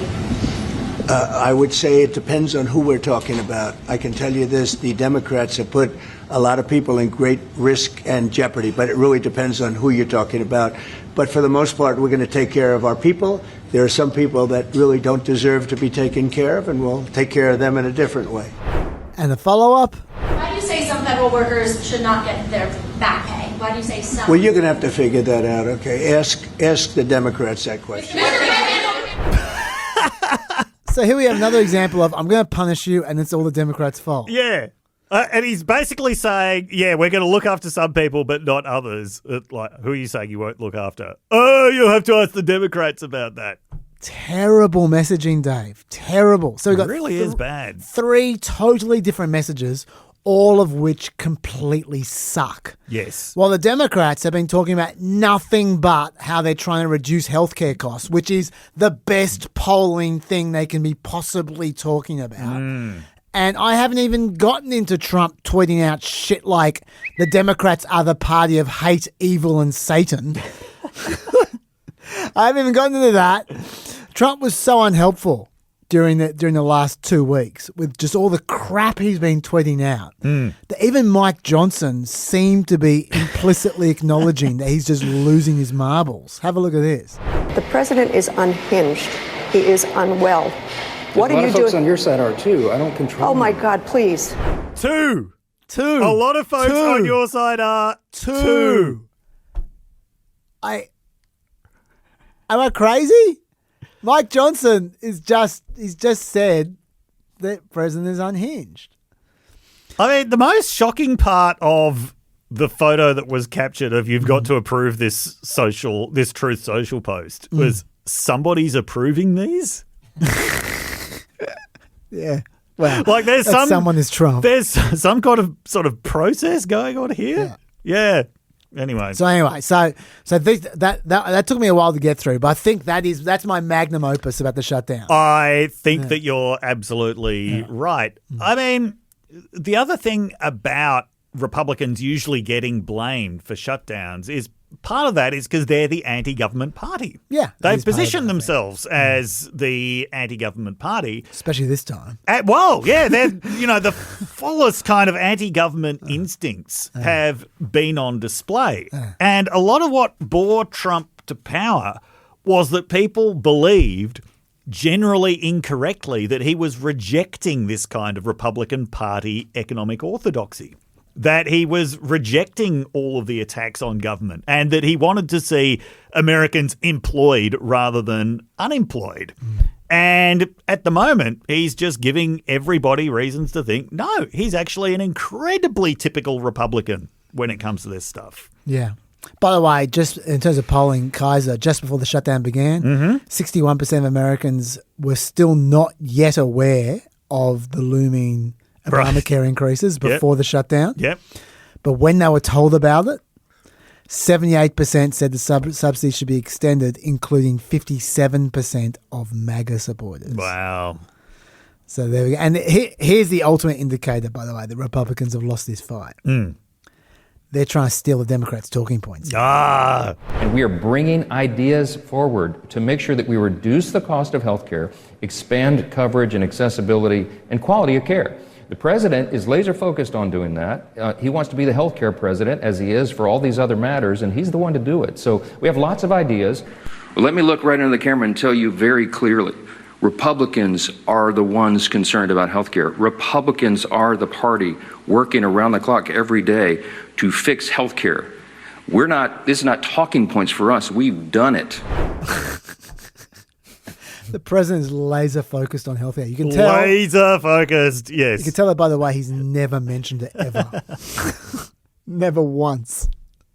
A bunch of other Republicans have started to express support for extending the subsidies. Yes. Tommy Tuberville has expressed I support. didn't see that. I saw Marjorie Taylor Greene did. Yeah. I'm going to read Tommy Tuberville. Yeah, Langford. Shelley Moore Capito, Mike Crapo. It's not just Susan Collins. And shit. Yeah. Like these are Tuberville type people, and as you say, Marjorie Taylor Greene, she's gone hard. Yeah, I'll quote her. I was not in Congress when all this Obamacare Affordable Care Act bullshit started. I got here in 2021. As a matter of fact, the ACA made health insurance unaffordable for my family after it was passed, with skyrocketing premiums higher than our house payment. Let's just say as nicely as possible, I'm not a fan, but I'm going to go against everyone on this issue because when the tax credits expire this year, my own adult children's insurance premiums for 2026 are going to double, along with all the wonderful families and hardworking people in my district. No, I'm not towing the party line on this or playing loyalty games. I'm a Republican and won't vote for illegals to have any taxpayer-funded healthcare or benefits. I'm America only. I'm carving my own lane, and I'm absolutely disgusted that health insurance premiums will double if the tax credits expire this year. By the way, one other tweet. Oh, no, there's one tweet. This is a comment from her. How are we supposed to say it's the Democrats' fault when we're in charge of the White House, the House, and the Senate? There you go. People don't buy that. I'm a very independent Republican. I really don't want to toe the talking points when I disagree with them, and I know people back at home absolutely are calling basically bullshit on this. Marjorie Taylor Greene agrees with me. She does. Can I also just I mean, Yes. I've been hinting at this for a while. Yeah. But let me just blow it out. Yeah. Marjorie Taylor Greene is clearly running for president in 2028. Yeah, I think so. There's just no other explanation for what's going on with her. Yeah. For the last, 6 months? Yes. She's been gradually trying to make herself more and more an independent voice. Yep. Trying to be twice as MAGA as everyone else. Yes. Twice as MAGA as Trump. Yeah. And therefore anti-everyone. Yeah. That's the path of someone running for president. You wouldn't say I'm going to go against everyone on this if you weren't at least thinking about it. Yeah. But anyway. I agree. Do you have anything else to say about the shutdown, Dave? No. Okay. I talked quite a lot there, so it's your turn to talk about blowing up boats. Okay.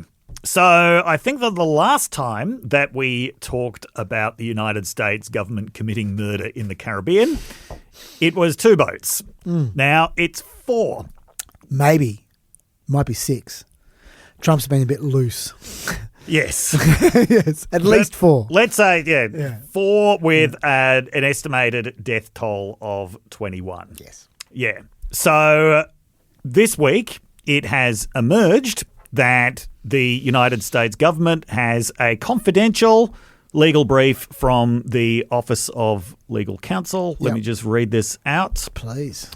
So this comes from the Justice Department Office of Legal Counsel. This was reported by CNN 3 days ago. We don't have access to the actual brief, but apparently what it argues is that the president is allowed to authorize deadly force against a broad range of cartels because they pose an imminent threat to Americans.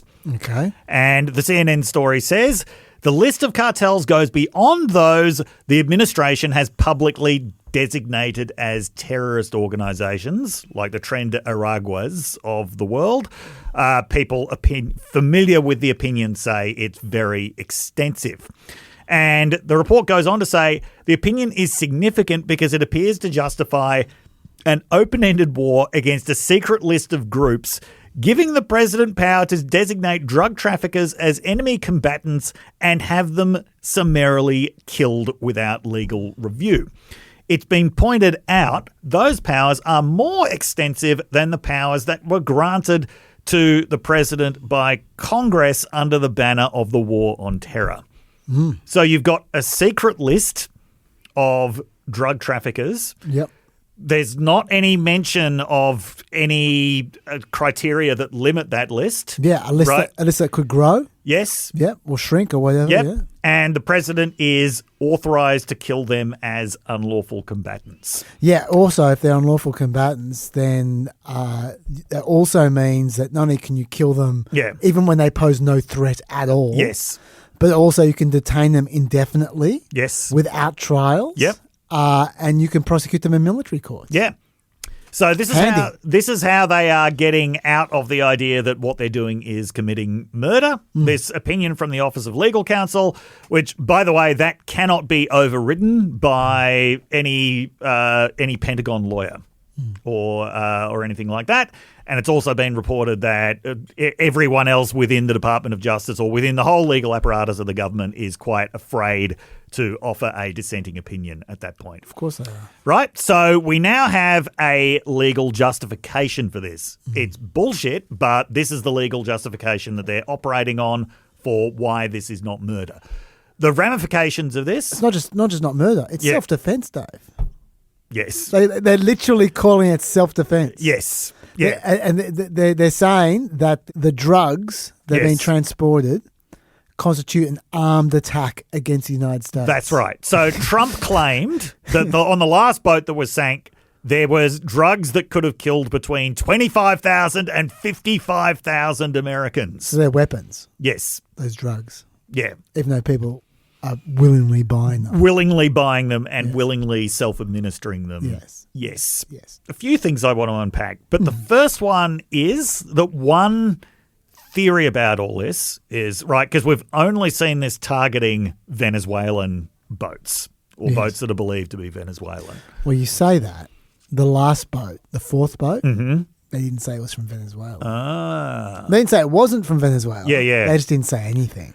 It's just getting vaguer and vaguer, the people that they're fighting against. Now, there's one theory about this that says, okay, this just gives an extraordinary amount of power to the president to wage war on drug cartels. Yes, it does. Absolutely. Yes. But there's a theory. There's no way that the US is going to get itself into a military war with Mexican drug cartels, for example, or with MS-13. Or, so no, this is a pretext to try to remove Venezuela's government. Well, I was going to say, Dave, that you may be right there, and I'll let you keep on going on that. But just before you do, let me just say, there's nowhere where it says they have to be drug cartels. No. I mean, they were drug cartels, the first few. Yes, yeah. But they are now they're called designated terrorist organizations now, and their definition of terrorism seems to just be completely ephemeral. Yes. So, like drug trafficking isn't terrorism. Yeah. But so if who said that they could just be just a group they don't like, that they just call terrorists. Yeah. There's no requirement for them to be drug cartels at all. So we are now at a point where this secret list could be, they could have people on it for any reason whatsoever. You then get to a point where you have just a hate list from Trump that he can then kill without them being a threat. Yes. Or imprison indefinitely without any trial or charges. That's where we're at. It's pretty worrying stuff. Yeah. So let me keep. But anyway, keep going about invading. Okay. Yeah. So there's one argument that says this is really just about putting pressure on Venezuela's government with the with the intention of removing them, because as we have pointed out many times, fentanyl, which is the drug that they claim to be worried about, this is the one that causes most of the overdoses. That's not coming from Venezuela. No. To the extent that drugs come out of Venezuela, it's cocaine. And as Chaz has pointed out, most of that is going to Europe. Yes. Not even to the United States. Yeah, not to mention as well, it's not even fentanyl that's causing most of the deaths. It's prescription drugs that are causing most of the deaths. Yes. Yeah. Fentanyl is the illegal drug causing most of the deaths. Yes. But in terms of order of deaths, it's prescription medicine that's abused. Yes. Then it's fentanyl. Yep. And then way down about 100 meters under the ground, it's cocaine. Yeah. So it is. Yeah. All of this targeting of Venezuelan boats, that could just be a way of trying to wage war on Venezuela without declaring war on Venezuela. Now, this would be interesting if it were the case, because obviously Venezuela, ever since Chavez became president in 2002, has effectively been an enemy of the United States. The Trump administration particularly hates Venezuela. But remember, because we talked about this a few weeks ago, back in 2018, one of the reasons why Trump split with John Bolton was John Bolton really wanted the US to openly back an attempt to overthrow the Venezuelan government, which Trump went along with for a few days until he saw that this attempt had no hope of succeeding, and hating to be seen to be backing a loser, Trump turned on John Bolton from that point, and I don't think ever accepted his advice on anything again. So this would be quite something now if the US were actively pursuing some kind of policy of regime change in Venezuela. Do you think that's what this is? I don't know. I really don't know. I mean, that would explain why the attacks have been where they are. I don't think that Trump himself would be that interested in overthrowing the government of Venezuela, but this does also accord with the amount of meddling that the Trump administration is doing in the Western Hemisphere, right? And very clearly outlining a program of supporting their friends and attacking their enemies. So that is in accordance with that, even if the aim isn't actually overthrowing the Venezuelan government. I don't think this is about overthrowing Venezuela. Mm-hmm. I've no evidence of this. I'll tell you why I think it's not the case, but I could easily be wrong. I don't think it's about this for a number of reasons. Number one, it seems unlike Trump to want to get involved in another country which has been minding its own business largely. Yeah. Like Trump very much doesn't mind getting into other countries if he wants to get something out of them. But Venezuela would happily give America a slice of oil and stuff like that. Like Trump could force them to do that without taking them over. That's the first thing. Secondly, we know who's behind this. It's Steve Miller. It's the what they call the Homeland Security Council that's behind this, which Steve Miller took over. Yes. It's weird because Marco Rubio is supposed to be the national security coordinator, but the National Security Agency has just become nothing, basically, under Trump. Steve Miller is essentially taken over, which is part of the reason why this legally makes no sense, because anything Steve Miller is associated with makes no sense legally, because he doesn't give a shit about the law at all. No. Why is he doing this? I don't think it's because he wants to take over Venezuela. I think it's because this is part of, like Trump, he's been holding on to ideas for a long time. And his idea from the first term was to bomb immigrants in boats. From Venezuela. He's just adopting the same policy. Okay. It's just now it's about drugs. Yeah. I don't think it's actually about drugs. I think it's just about getting foreigners out, just bombing them. I think that's Steve Miller's style, if you will. So that to me is what's going on here. I don't think it's about an invasion. But no, I mean, I'm not suggesting invasion. I'm suggesting regime change. Well, even regime change. I just don't. I mean, we know what Trump's like. If Trump wanted Maduro gone, he'd be going on about it all the time. He has no self-control at all. I think that is actually the strongest reason why I don't believe this theory. Yeah, if Trump wanted Maduro gone, we would be in no doubt that Trump wanted Maduro gone. Yeah. He wouldn't be playing it safe. No. So yeah, it does. I mean, look, I might be wrong, but that's my personal view. Can I say a couple of legal things about this? Yep. Firstly, there's a few problems. I mew, there's so many problems with this logic. I just feel like an idiot saying there's a few problems with this logic. Yeah. There are a few good things about this logic. A few things that are right about this logic.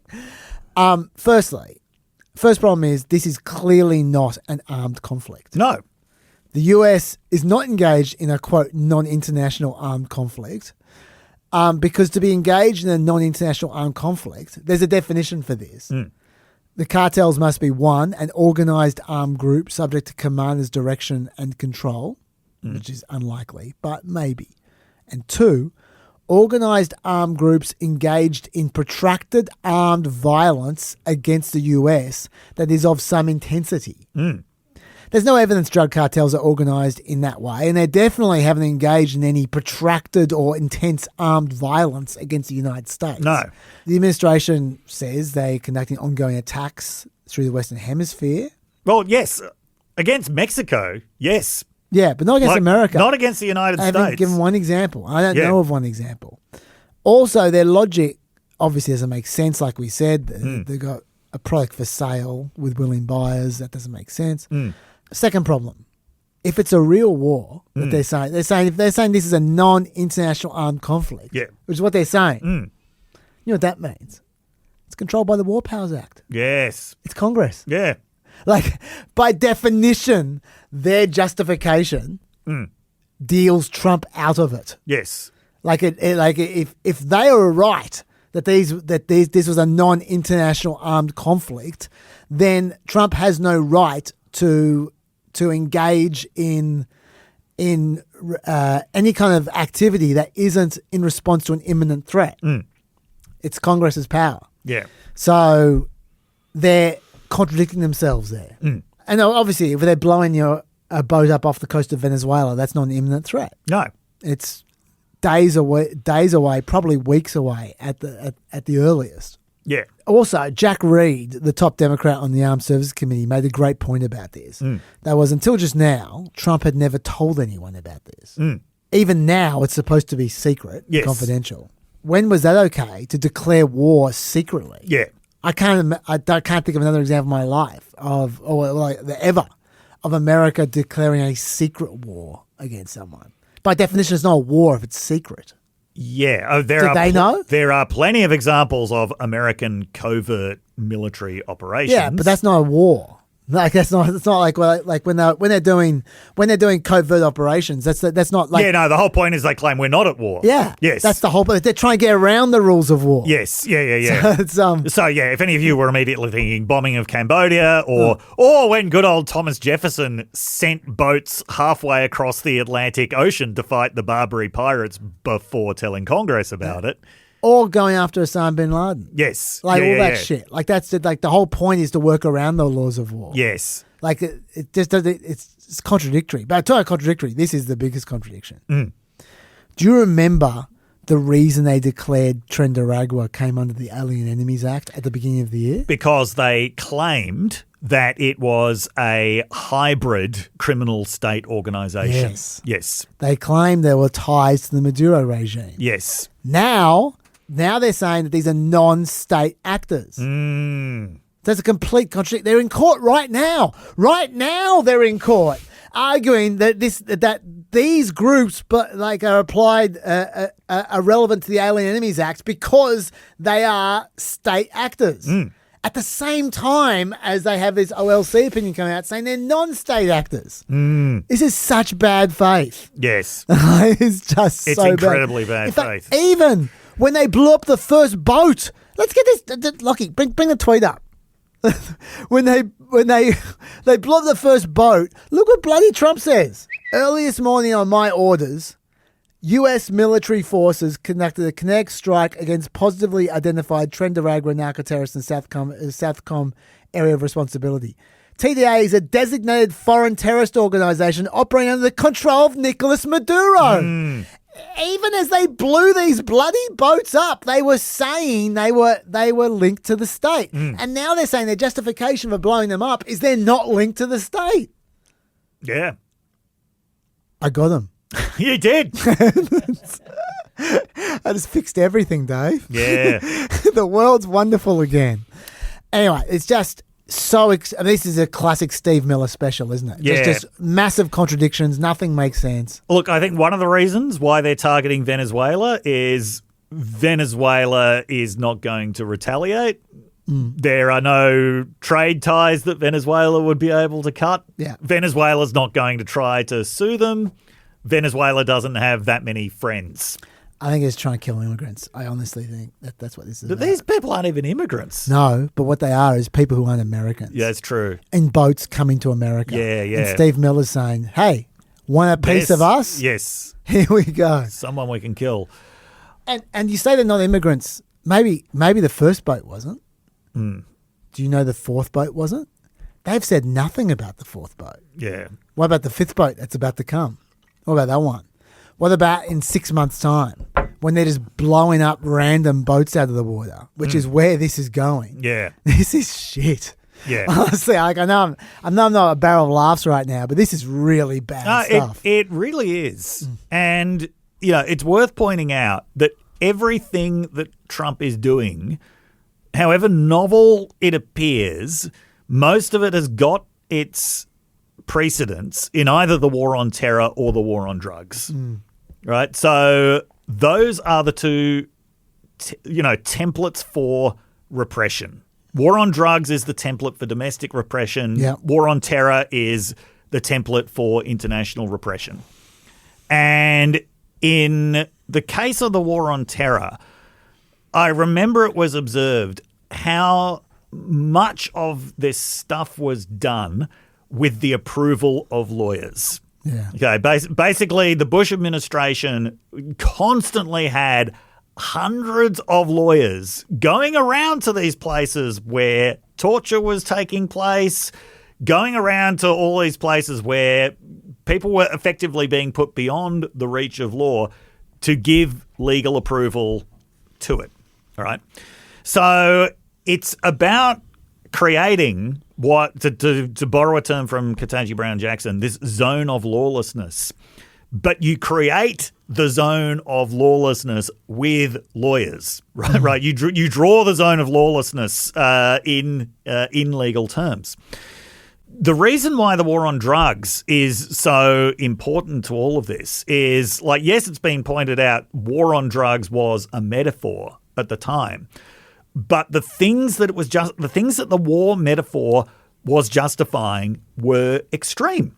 George H.W. Bush, in his famous address that he gave, where he waved a bag of crack around on TV that his own DEA had entrapped an 18-year-old into selling them, he was saying the answer is more arrests, more prosecutors, more prisons, right? That was the recipe for mass incarceration. That's the recipe for putting 1% of the country in prison. And the whole idea was these people are so bad in terms of what they are doing to people, in terms of the effects that drugs have on people. They're the worst of the worst. Yeah, that justifies that if someone has 3 minor drug offences, then they spend the rest of their lives in prison. So I think that we often overlook how powerful the war on drugs was as a template for just, even though it was a metaphorical war, essentially waging a real war against a section of the population, which resulted in outcomes that are now almost universally regarded as bad. Like, in his first term, Trump seemed to recognize mass incarceration as a bad thing.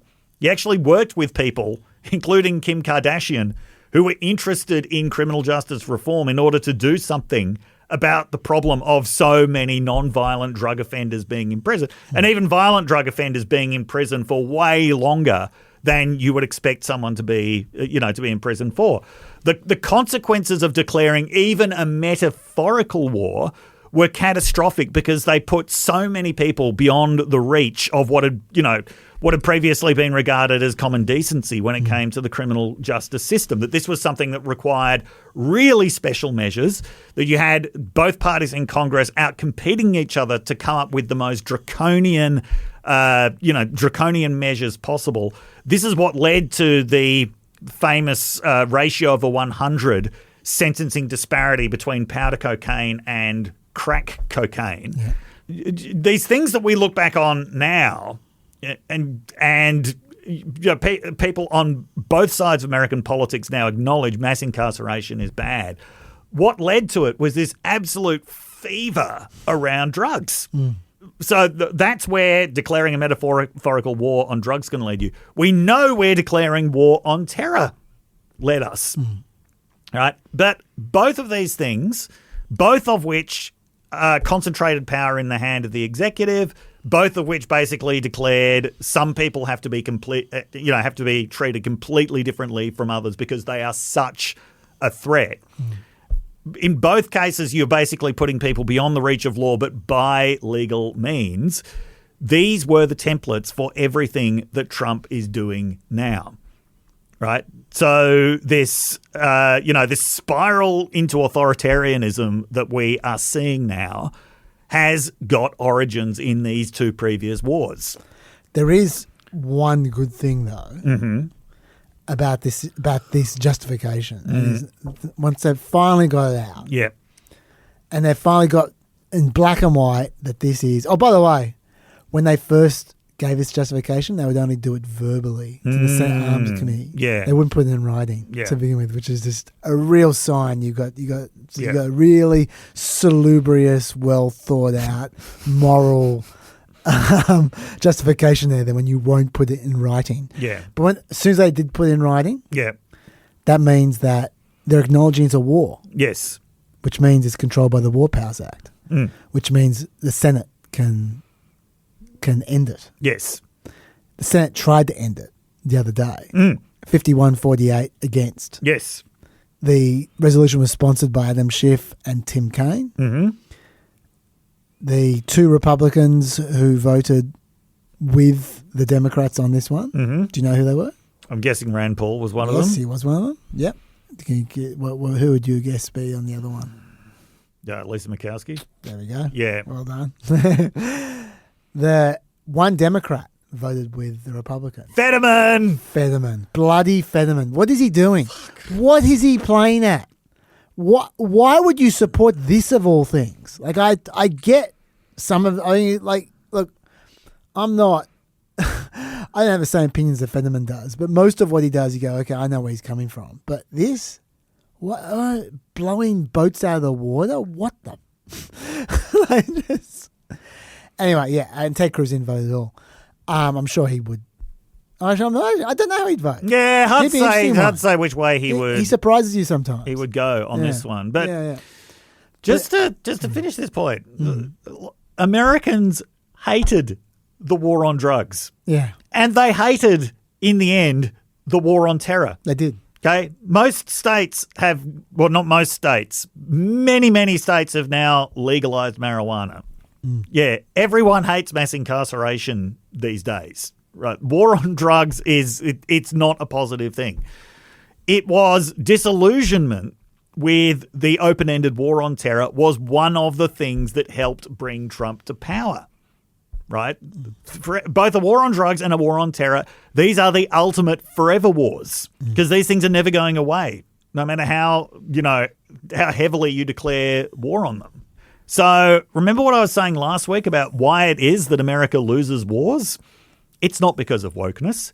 It's because at the outset of wars, they are not sold as wars by governments.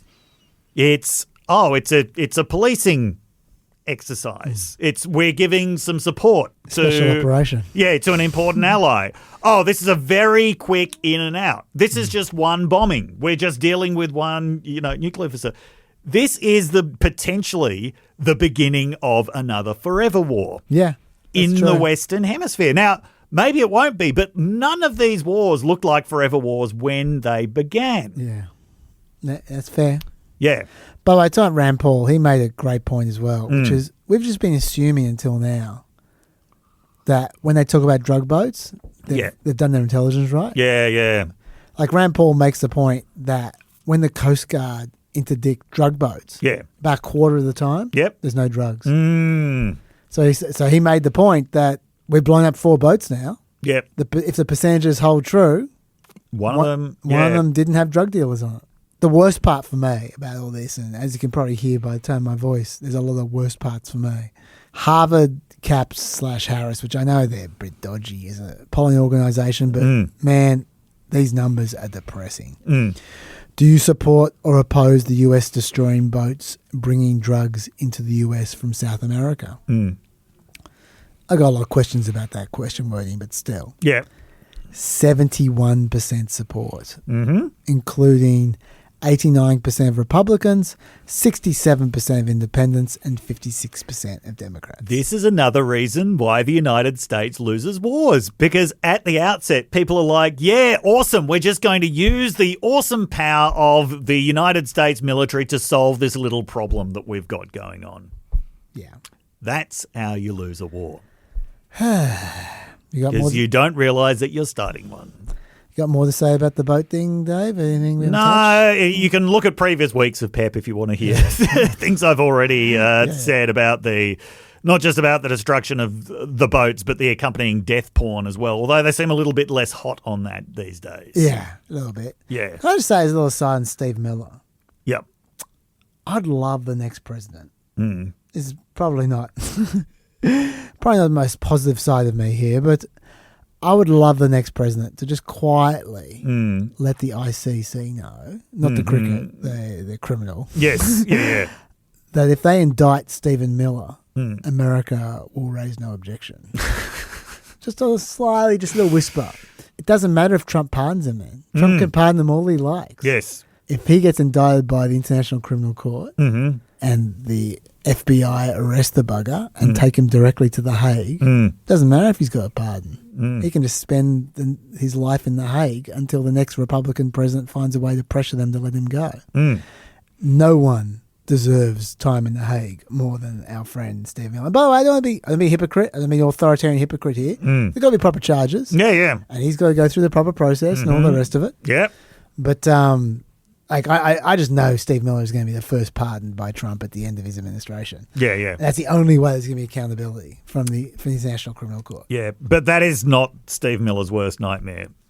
Steve Miller's worst nightmare is having to move to Nicaragua. take his own tray of trash and put it in the bin himself. Yes. Oh dear. Okay, let's go Chicago. Okay. National Guard's now in 3 places. It's in there's 300 in LA, 200 in DC, and now there's 500 in Chicago. 200 from Texas, 300 from Illinois. Although I hear that in my little shadow area, which I haven't read up on, apparently a court stopped them temporarily in Chicago. I think they got a 14-day hold or something. Something like that, yeah. I don't know. We'll be talking about it next week. I'm not up to it yet. Operation Midway Blitz has been going for a while in Chicago. They've arrested over 1,000 illegal immigrants.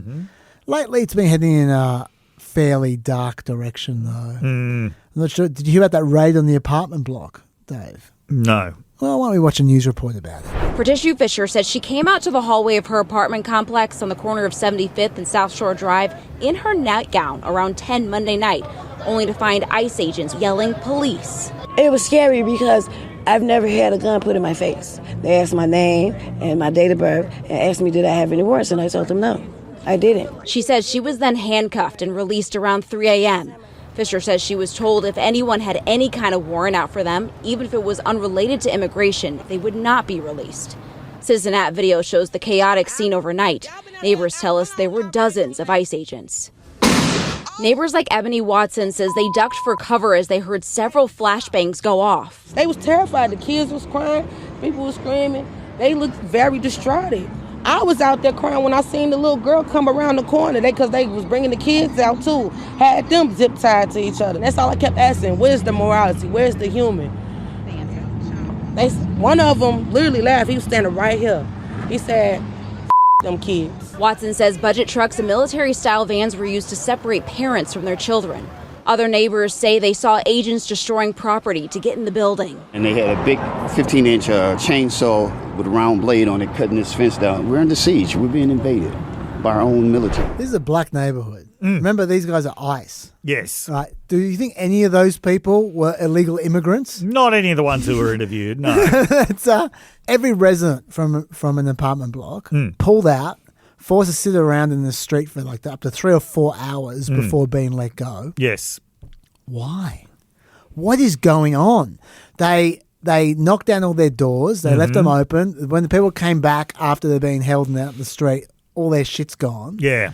They got kids being zip tied to each other. They had a chopper next to the apartment with ICE officers rappelling out of the chopper like it's Mission Impossible.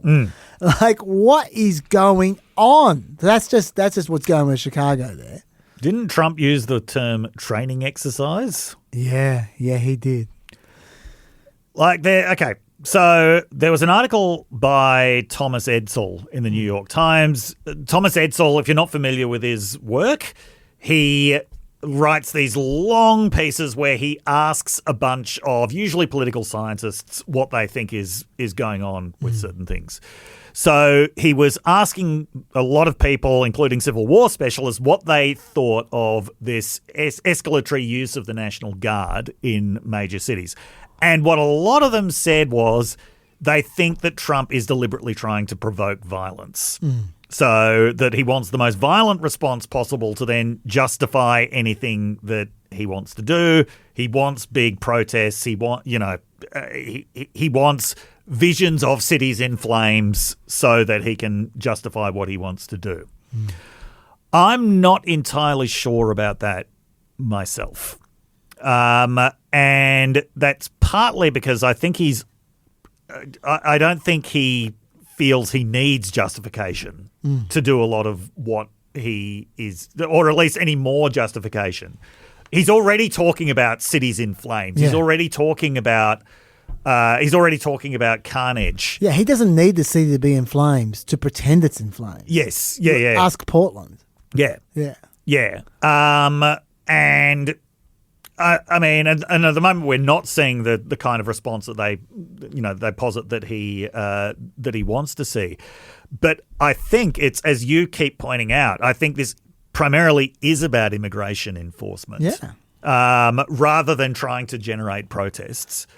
But But as you say, that just seems really removed from even what immigration enforcement has been about. This is not targeting 7-Elevens. This is not targeting the kinds of workplaces where you get a lot of undocumented migrants. This isn't targeting a neighborhood where you'd expect to find a lot of undocumented migrants. What is actually going on here? To me, that looked like a training exercise. I mean, I understand why people talk about the provoking thing. My personal view. Yeah. I mean, there's so many stories that link into this kind of stuff, but my personal view is just that Trump is a Fox News viewer. Yeah. He believes what he sees on Fox News. Yeah, the reason why these political scientists keep talking about this is because historically so many authoritarian rulers have taken advantage of protests and taken advantage of violence to expand their powers. Now, the reason why I'm not sure that the analogy works in that case is, first of all, because he's expanded his power significantly without that. Second, because historically in the US, these kinds of protests haven't necessarily worked to the advantage of the ruler. The Black Lives Matter protests, they did not work in Trump's favor at all. No. They were one of the things that led to Trump getting thrown out of office. When people see this kind of chaos going on in the United States, they don't think, well, we desperately need the president to suppress this. They think this is happening because of the president. This is the president's fault. That's Americans' understanding of the power of the president, especially someone who projects his power so much as Trump. So I can see what these political scientists are saying in terms of dictators love having this violence that they can suppress, but I'm not sure if that actually is the case in the US. Yeah.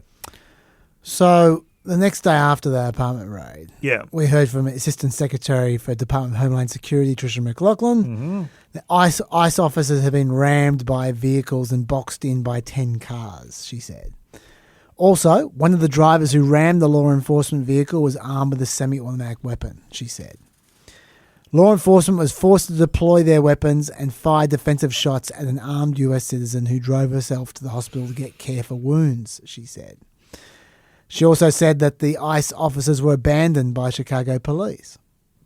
Now, normally I wouldn't believe a word that Tricia McLaughlin says. She's full of shit. In this case, there's actual evidence. The dispatch audio from Chicago police has been released. Per the chief of patrol, we have all the units that per 999, chief of patrol said all units clear out from there. We're not sending anybody over to that location. 62, we're going to clear out as soon as we can, Spud. We're like locked in over here, so we're going to do the best we can to get out of here as soon as we can. So for those who didn't hear that very well, she says, per the chief of patrol, all units clear out from there. We're not sending anybody out to that location. And note, they used the police code 999, which means urgent help needed / officer down. So this appears to show that there was some kind of request from ICE. They asked for urgent help and the Chicago police refused it. For his part, Illinois Governor J.B. Pritzker didn't necessarily accept that any of this was true. This is what he said. Well, we don't have a lot of facts. What happens in these sorts of incidents is typically ICE puts out a press release before anybody else can speak with the press, and then it gets reported on social media and elsewhere. Remember, these are the same folks who killed a person, unarmed person, just a couple of weeks ago in Franklin Park. At first, they said that the officer had been threatened with his life. The reality of it and the truth of it has now come out, and that wasn't the case. They killed somebody. So here, it's really hard to know exactly what the facts are, and they won't let us access the facts. They are just putting out their propaganda, and then we've got to later determine what actually happened. Now, I would normally say that that's a terrible overreaction in the other direction. But you know, J.B. Pritzker, he might be right. Because at the detention hearing for one of the assailants involved this week, a prosecutor explained that there was a gun in her vehicle. This is the prosecutor, not the defense. There was a gun in her vehicle, but apparently it was in her purse, for which she had a concealed carry license, and she never brandished it. Number one, that's their first lie. Yes. Number two, apparently the video of the incident, because one of the ICE officers had a body cam, the video of the incident showed an agent ramming the other cars, not the cars ramming the agent. Then after that, on the body cam, apparently, hasn't been released to the public, the agent says, "Do something, bitch." And then the agent exits the vehicle and starts shooting at them. Apparently, the damage to the cars consistent with ICE being the ramming agent as well. So none of this, Dave, is good. No. There's so many ways in which this is not good. Yeah. White House spokesperson Abigail Jackson then said, amidst ongoing violent riots and lawlessness that local leaders like Pritzker have refused to step in to quell, President Trump has authorized 300 National Guardsmen to protect federal officers and assets. So they're using it as a pretext now. Pritzker said it's absolutely outrageous and un-American to demand the governor send military troops within our borders and against our will. He said the Defense Department officials told him to call up your troops or we will. He said this has never been about safety. This is about control.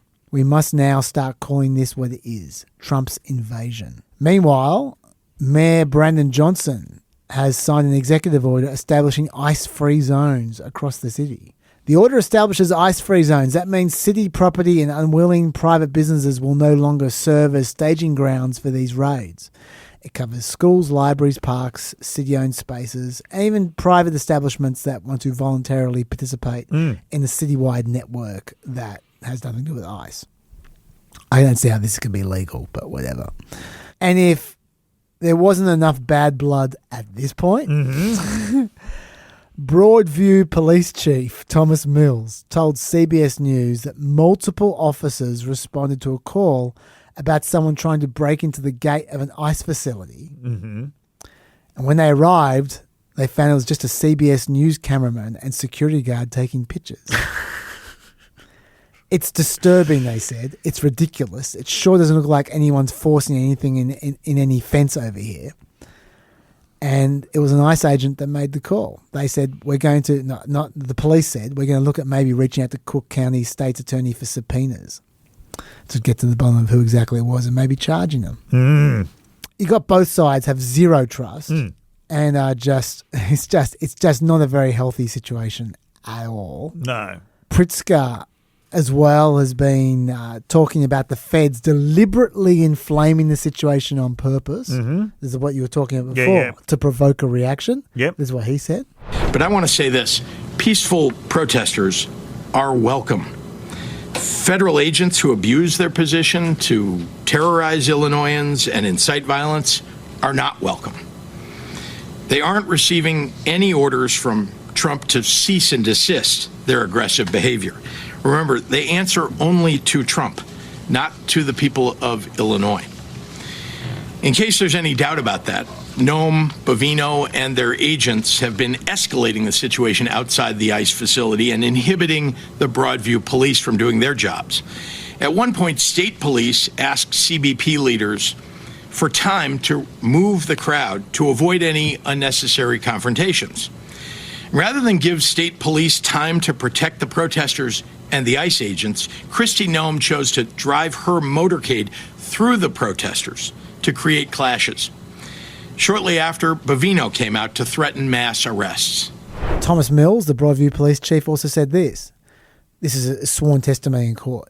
The use of chemical agents by federal agents at the ICE facility in Broadview has often been arbitrary and indiscriminate. At times, it's used when the crowd is as small as 10 people. The deployment of chemical agents is dangerous to the health of both demonstrators and first responders on the scene. In addition, when ICE agents deploy chemical agents, it causes the crowd of protesters to disperse, sometimes running into the road, which is dangerous both for them and for motorists. Broadview police officers have had to attempt to position themselves in a way that directs the crowd to disperse in a safe manner. Over the course of my career in law enforcement, the way in which federal agents have indiscriminately used chemical agents in Broadview is unlike anything I have ever seen before. And then finally, in case it looked like it couldn't escalate any further, Trump then called for everyone to be arrested. A tweet Chicago mayor should be in jail for failing to protect ICE officers. Governor Pritzker also. What are your thoughts, Dave? Well, remember how I said that a lot of Trump's cabinet members are content creators above all? Kristi Noem would have to be close to number one content creator. Yeah. Yeah. Sometimes she's actually followed around by right-wing influencers. Yeah, Benny Johnson's been following her around. Yeah, when she is when she's trying to create these confrontations. Even though I don't buy the idea that this is all about trying to generate riots in order to to increase the authoritarian response, I definitely believe that they're trying to generate confrontations. Yes. Yeah. But yes, often with fairly small groups of people. Yeah. Yeah. Yeah, I don't know where it goes from here, mate. I'm feeling a bit depressed about all this. Well, it is very depressing. I mean, okay, so thinking about the numbers of ICE troops, the numbers of National Guard that are in these places. It's only a few hundred at a time. This really highlights, again, the National Guard isn't the real issue here. Yeah. This is all about immigration enforcement. Oh, yes, it's 100% about immigration enforcement. I was going to say, for me, the dog that's not barking at the moment. Yeah. Well, actually, it has barked, just not in the things we've been talking about. Yeah. Are the courts. Yes. Like, they have a role to play. Yeah. Like, and when we get to Portland, they've played it. Yes. And I'm anxiously awaiting to see if the Supreme Court defangs the courts that did play their role. We will find out. But there is, like, this is why you have courts. Yes. You have. I mean, I can't wait to tell you about this case because the judge was he was a Trump appointed judge, just golden verdict. Do you want to tell me about it now? Why don't you talk about Argentina first? Okay. Yeah. Yeah. Because I can talk about it also after you're gone. Okay. I'm just looking at time. Sure. Let's talk about Argentina. Last week, it was announced that the United States was putting together a bailout package for Argentina. Not that they called it a bailout package. Oh, no. No. In the words of Scott Bessent, Argentina was facing a crisis of illiquidity. Okay. And the United States was going to step in to support them through this crisis of illiquidity so that Milei would be able to continue the awesome job that he has been doing as president of Argentina. Indeed. Now, just before we go on, I just want to point out that, like, basically everybody who has ever gone bankrupt because of incredibly bad decisions has always claimed that it's just a temporary crisis of liquidity. Sure. I just need to move some stuff around, man. Look, I'm no Milei fan, but to be fair, he wasn't starting from a great position. No, he wasn't starting. He wasn't starting from a great position. But anyway, when you hear the term crisis of liquidity, run. Yeah, that's okay. Fair. That's fair. Okay, so let's go back a little bit. Yeah. Argentina has been having fiscal crises for a long time. It has. Okay, so there was actually another $20 billion bailout for Argentina from the IMF. It was like April or something. This April. Yeah. That was the 23rd bailout that Argentina has had since 1950. 23rd. Yeah, it's something like somewhere between every 3 and 4 years. Is this the IMF doing all the bailing out? Yeah, it's the IMF doing all the bailing out. Yeah. So Argentina's got chronic problems with its currency. One analysis says that its real problem is basically its dependence on extractive industries. Yeah. And its chronically underdeveloped industrial sector. Okay, so it has a lot of inflation crises. These happen a lot in Argentina. When Milei became president, I think Argentina had something like 34% annual inflation. Okay. Right, it was really high. Yeah. A lot of the time in that period since 1950, the party that's been in power or the group that's been in power have been the Peronists. So this is a this is a populist movement in Argentina. Sometimes gets characterized as left-wing. I wouldn't call it left-wing personally, but it certainly is authentically populist. People, by the time that Milei was elected, they were just really, really sick of Argentine politics in general, where you have these, you have these constant crises, then periods when it's. What's that term for when cancer goes away for a little while? Remission. Yeah. Periods of remission. Yes. But then kind of back to crisis. Okay, so Milei was promising pretty radical things.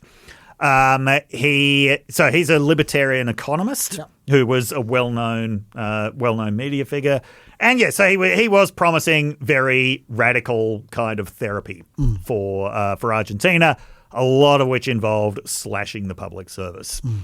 And even though he was positioning himself against the populists of Argentina, the Peronists, he was using pretty populist language, saying that the elites are in danger. The elites are scared. When he took power, he did very quickly set about seriously slashing public spending and slashing the public service. And he was credited with bringing inflation under control, which, given that inflation was at 34%, that is a pretty significant thing. Yeah. Okay. So he was, though, always probably more popular outside of Argentina than in it. His approval ratings, even when he was seen as doing well, were always pretty average. But he was beloved by people like Trump, by people like the Conservatives in the UK. Yes. He presented Musk with a chainsaw at CPAC. Yeah. People like Musk saw him as their model. Nigel Farage thinks he's fantastic. So does Kemi Badenoch, the Conservative leader. I think that Neil Ferguson, wrote an article declaring him like the genius of the future. Okay. Or something like that. Anyway, it started to go south. Yes. Right. Okay. For a number of reasons. One is people actually haven't benefited very much from everything that he's done. Certainly some people have benefited a lot, but most ordinary Argentines haven't seen huge benefits coming from this. And inflation in Argentina, goes into remission. It never goes away. Yeah, inflation is bad again in Argentina, albeit not as bad as it was before he took power. Yeah, it's like 9 or 10%, isn't it? Yes, yeah. Slashing public spending and slashing the public service hurts people, right? And he has cut into areas that were previously considered politically off limits in Argentina.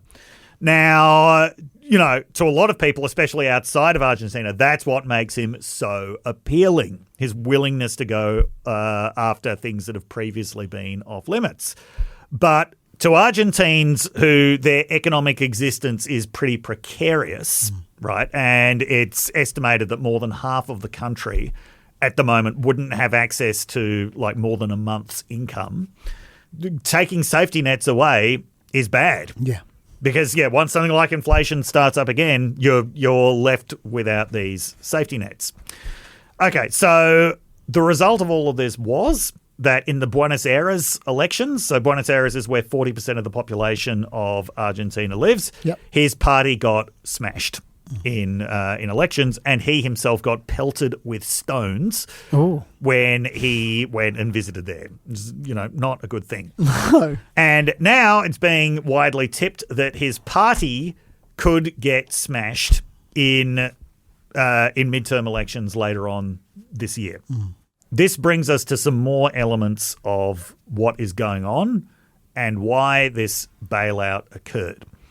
Certainly, the Trump administration, like a lot of conservatives worldwide, they want Milei to succeed. Yes. They need Milei to succeed. They need him to be this successful model of somebody who has slashed his way to national prosperity. And so they really do believe that this is just a liquidity hiccup and that they need to give Milei this bailout in order to give him time to finish the job, right, to continue the reforms. They would also make the argument that the reason why the economic alarm bells are ringing in Argentina now is because of the fact that the political winds have changed and because investors can see that Milei's party is not going to be around much longer. So they would say, look, there was billions of dollars invested in Argentina because of the fact that people had a lot of faith in Milei's reforms. What they see now is that the political winds have turned against him, that his party could lose, and so therefore they're yanking the investments out, right? And so someone like Scott Bessent would say, I mean, he wouldn't say this explicitly, but the logic is, so we're propping up the Argentina government now to try to restore investor confidence once again to give him time to do the job. And maybe propping up the Argentine economy now will help his party at the elections. Yep. Right. So, yeah, this is all very political. Yep.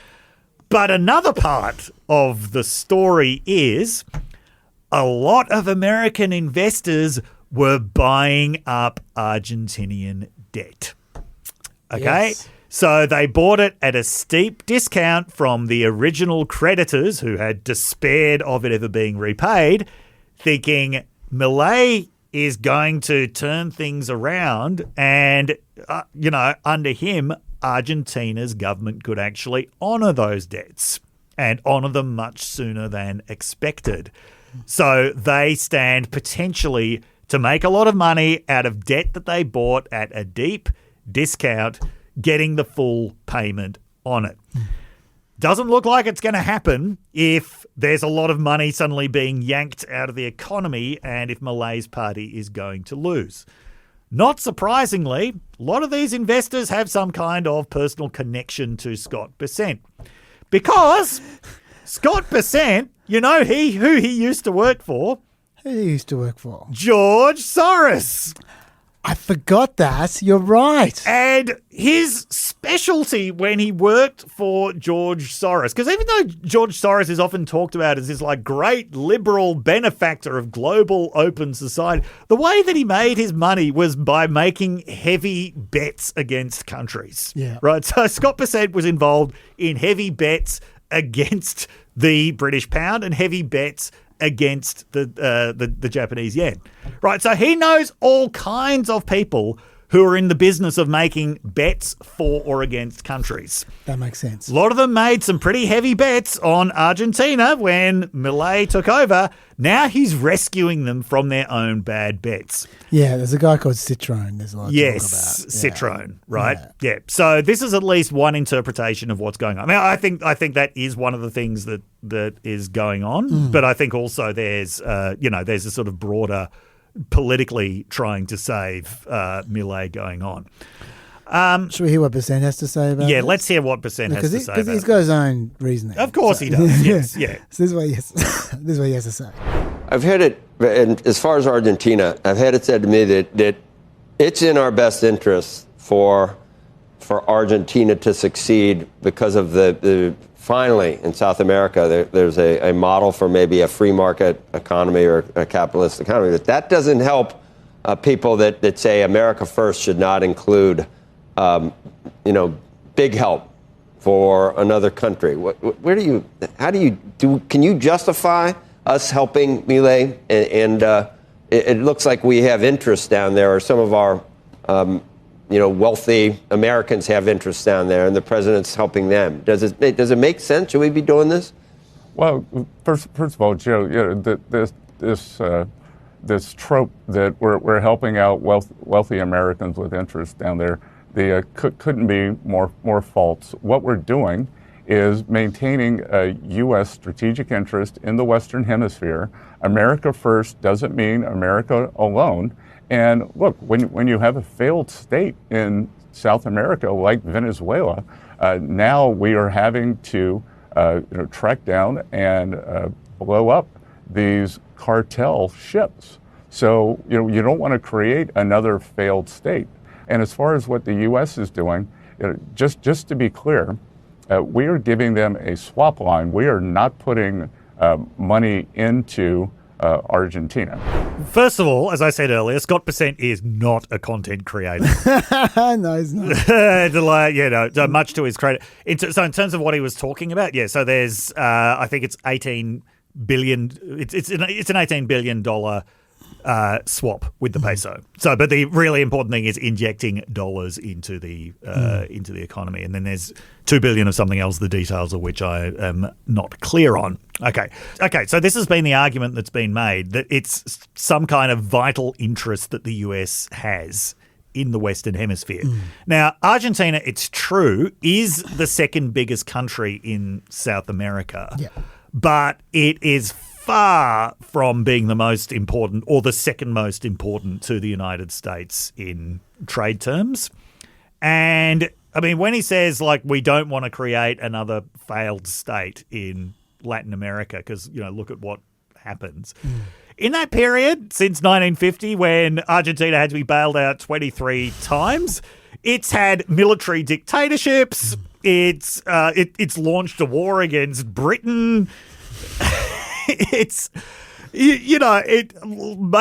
don't know. You might not necessarily call it a failed state. Yeah. But things have been pretty bad down there. I don't think hasn't been a successful state. No, and I don't think much of that has really affected a single American. In any way. Like Ronald Reagan had to be persuaded by Margaret Thatcher to even support Britain in the Falklands War.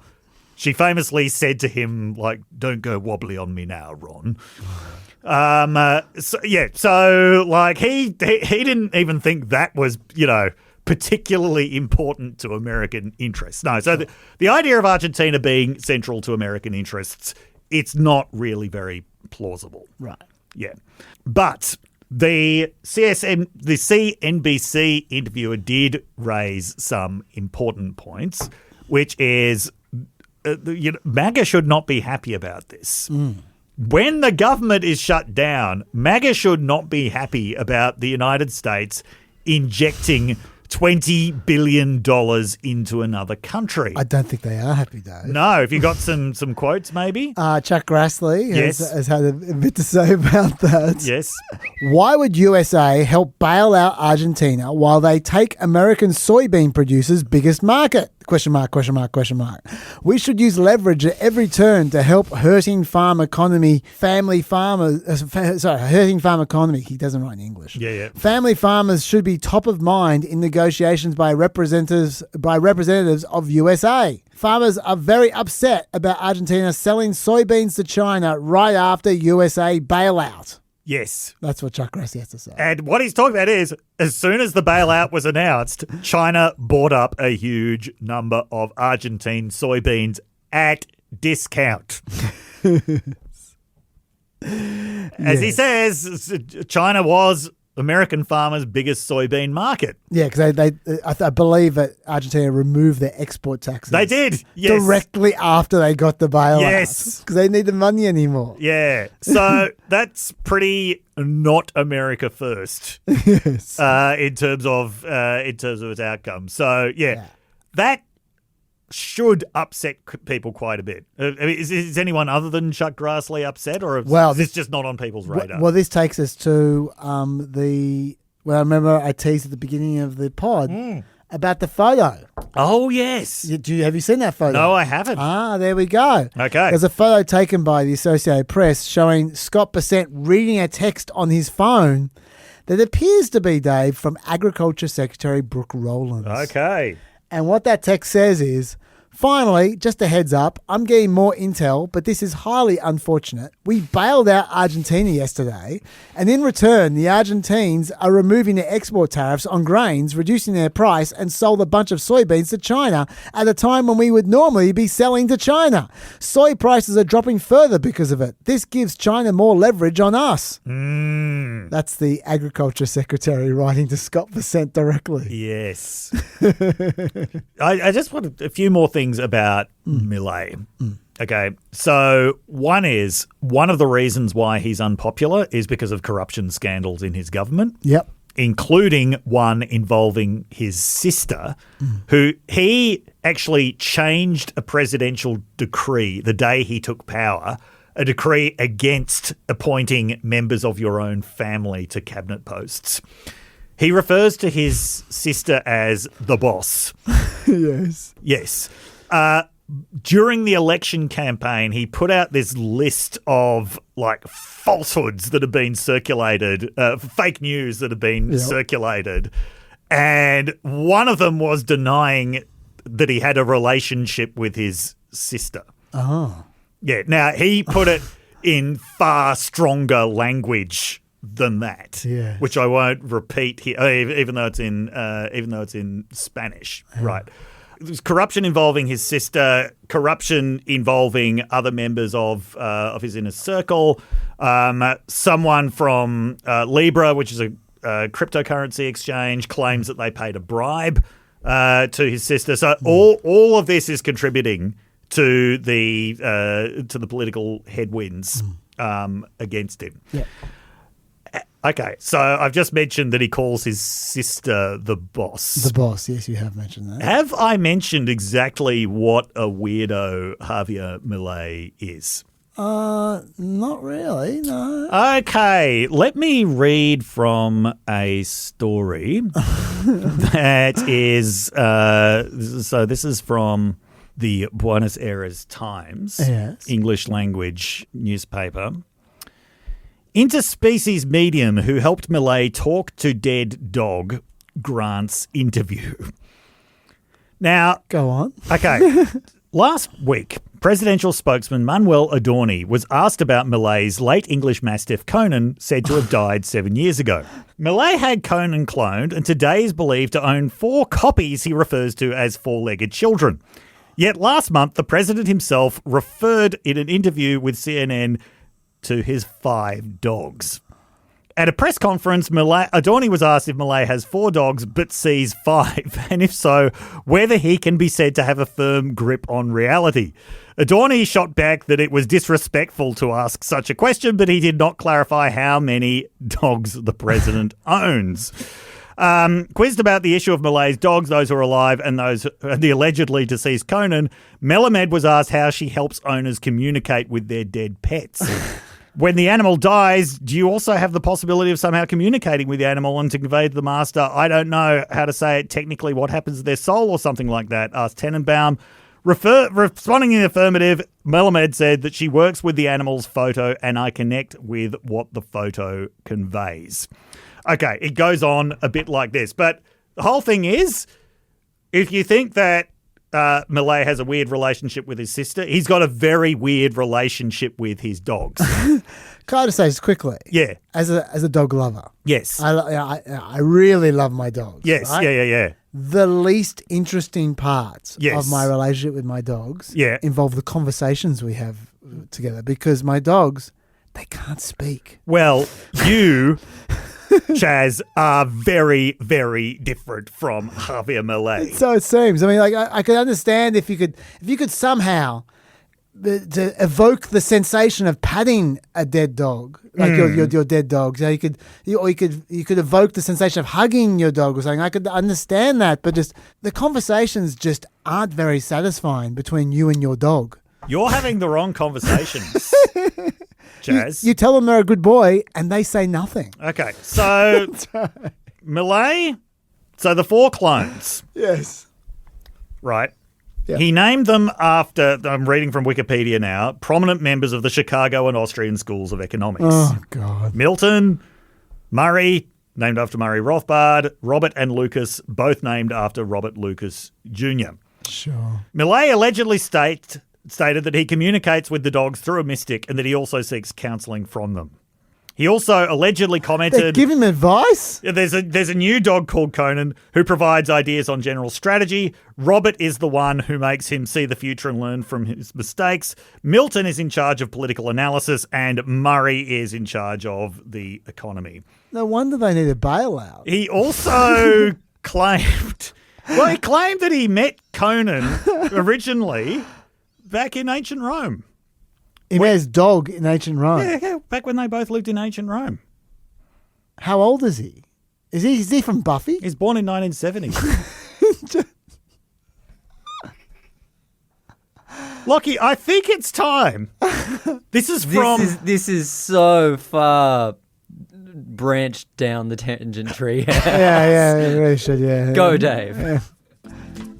A couple of days ago, he launched his book, Constructing the Miracle.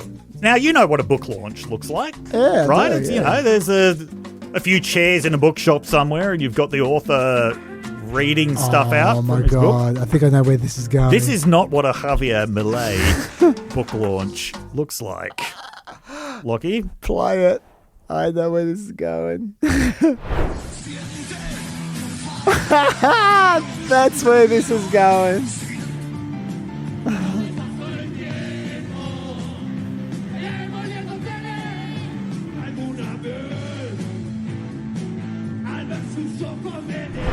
So, which of his dogs told him to sing? Well, look, he was in a Rolling Stones cover band.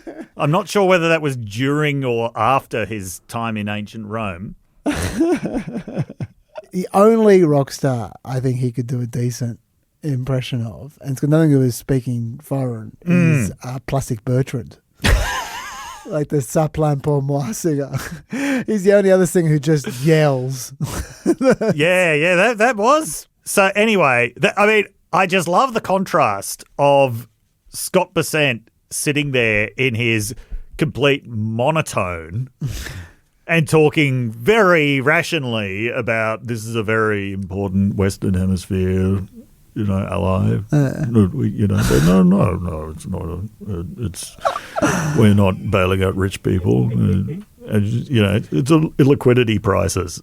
Yeah, just that, and then that. That is what they are bailing out. Yeah. Anyway, I do just, having said all of that, can I just actually say something in Milei's semi-defense? Sure. A lot of the stuff that Milei wants to do, he can't really do as the president. A lot of the levers of control of Argentina's economy are in the hands of the legislature. And part of the problem, but I mean, his party, I think currently controls the legislature. But certainly if they do lose, then it's going to be very, very hard for him to do anything that he wants to do. And it's not, even though he can do stuff like unilaterally slashing spending and slashing the public service, in terms of getting down to the real roots of Argentina's economic problems, there's probably not that much that he can do. And we shouldn't blame all of Argentina's economic problems on him. But even though he was launching a book there called Constructing the Miracle, it's certainly not the miracle that he was promising. Although I will say miraculous in other senses. Dogs advising him on economic policy. Yes. That's a miracle. That is a miracle. I never realized how dumb my dog was until now. It's because you didn't name him after a right-wing economist. Yeah. Well, for all we know, the dog is the right-wing economist. They sound like very talented dogs. I got a couple of quick things to say about this. Yes. The first thing is we talked about the soybean situation, which is why it's relevant to America. Yeah. There's the exact moment when America's suffering, their economy isn't doing so well. They got shutdowns, and they're being undercut by the people who they're giving bailouts to with soybeans. Scott Bessent is not blaming Milei or any of these people for the fact that they can't sell soybeans to China anymore. Yeah. Here's who he blames. And Joe, to go back on the ag purchases, and President Trump's Phase 1 trade deal that was signed in January 2020, there were over $50 billion of ag purchases. The Chinese followed through during President Trump's term in 2020, and then under President Biden, their feet were not held to the fire for these ag purchases. And at the meeting in Geneva, when I asked them, why didn't you continue buying soybeans and the other products, they had one word. Guess what it was? Biden. Biden. Oh, that sounds like malarkey. Come on, man. All right. Even the conservative on CNBC is going, what? I mean, just to put a few numbers on that. Yeah. Under Biden last year, China bought $12.6 billion of American soybeans. Under Trump this year, they're buying zero. Okay, let's not blame Biden for this. All right, so that's the first thing I wanted to point out. And the second thing I want to point out is that Trump has weighed into this as well. Because as far as Trump's concerned, the problem isn't Malay, and the problem isn't China. The problem is just they haven't gotten their bailout yet for soybean farmers. Right. This is what he does. He has his tariffs, and then he uses those tariffs to compensate the people who's screwing over. That's right. At least if they're on his side. So Trump has tweeted out the following. And by the way, this has to be Trump's most ungainly slogan ever. Okay. I'm foreshadowing. The soybean farmers of our country are being hurt because China is for negotiating reasons only, not buying. We've made so much money on tariffs that we're going to take a small portion of that money and help our farmers. I will never let our farmers down. Sleepy Joe Biden didn't enforce our agreement with China where they were going to purchase dollars of our farm product, but soybeans in particular, it's all going to work out very well. I love our patriots, and every farmer is exactly that. I'll be meeting with President Xi of China in 4 weeks, and soybeans will be a major topic of discussion. Make soybeans and other row crops great again. He's not even trying. Make soybeans and other row crops great again? Dude, put that on a hat. Hard to source money during the shutdown, unfortunately, for Trump, so he's just going to have to make that money out of merch sales with his new slogan. We'll see how that goes, hey, Dave? That is sensational. Yep. Finally, 51% of people say Trump's policies have made them economically worse off. 17% say better off, according to the CBS surveys. That's in the background of all these issues about the Argentine bailout. Yes. I also quite like this from Gallego, because the Democrats are doing a lot of swooping in on this issue. Yes. When the Pfizer deal was announced, the White House tweeted out, "The United States is done subsidizing the healthcare of the rest of the world." And Gallego responded with, "Trump is literally bailing out Argentina's universal healthcare with a $20 billion loan." But yeah, that's a good call. Yes. All right. Well, that is it from me this week. So we will have a little white flash, and after we come back, I'm going to tell you about this court case I love so much involving Portland. See you after the white flash. Stay peppy. Stay peppy.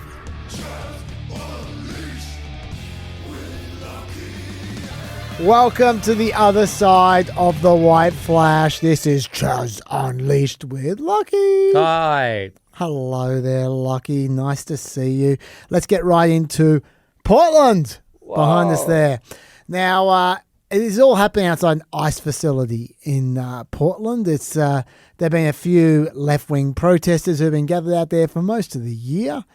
Some have been charged with assault a few times, Lucky. Some have been very naughty. It got a bit vibrant in June. Some could say violent in June. All right. But since June, it's been fairly calm. Look, there have been its moments. For instance, earlier this month, protesters erected a guillotine. That's what you're looking at if you're watching. That's a guillotine erected outside the facility. Subtle. Yeah. Secretary Noem called that unhinged behaviour. I would call it shitty protester theatre. But did you find that scary, that guillotine? No, not at all. But that's purely from a craftsmanship perspective. Yes. You would like to quarrel with the way that they use their tools. Talk to their props guy. Yeah. But look, for whatever reason, Trump decided last month it was time to make a big fuss about Portland. Not in June, but in September. So he tweeted out, "At the request of Secretary of Homeland Security, Kristi Noem, I'm directing Secretary of War, Pete Hegseth, to provide all necessary troops to protect war-ravaged Portland and any of our ICE facilities under siege from attack by Antifa and other domestic terrorists. I'm also authorizing full force, if necessary. Thank you for your attention to this matter." Hegseth issued a memorandum Thank you. Good point. Ordering the federalization of 200 Oregon National Guard members to protect ICE and other U.S. government personnel, which is what they're supposed to do if you do deploy the National Guard, and to protect federal property. Yes, that's once again what they're supposed to do. Locations where protests against these functions are occurring or are likely to occur for 60 days. Importantly, though, there is no war-ravaged Portland. That does not exist. Somehow, Chaz, I'm shocked. I know. Who would have thought? There are like a few dozen protesters there every night. Dozens? Dozens. Remember, 4 weeks ago, when 4 was an orchestrated, there were the 4 people shouting at him at a dinner. True. That's true. A dozen is 3 times that amount. That is true. Yeah, when you put it that way, I mean, that would be a lot of people to fit in a restaurant yelling at Trump. On the restaurant scale, imagine how unsynchronized their chants would be if there were 12 of them. Especially if they're trying to carry a guillotine. Anyway, the fact is, it wasn't much. I mean, this is Portland Police Chief Bob Day. I'm so well, but I just want to emphasize this is one city block. City of Portland is about 145 square miles. This is one city block. And even the events that are happening down there do not rise to the level of attention that they are receiving. In particular, a lot of people coming, let's be frank, they're coming dressed up like novelty characters in a fun run. They're not really scary stuff. I mean, have a look at this.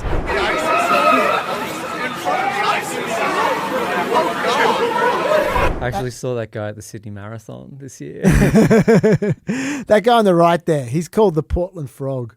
He's become a minor celebrity. This is the Portland Frog facing off with police. Oh my God.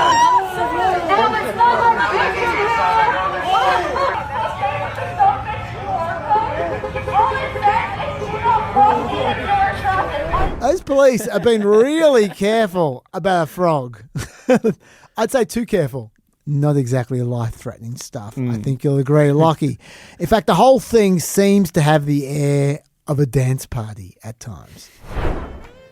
I could play this clip all day. Let's just keep watching this clip for a bit. Oh my God. Like, imagine you were the National Guard and you showed up to that. Like, you that would be demoralizing. You just feel a bit silly, wouldn't you? Yeah. And I'm not even dressed up like a dinosaur. What am I doing here?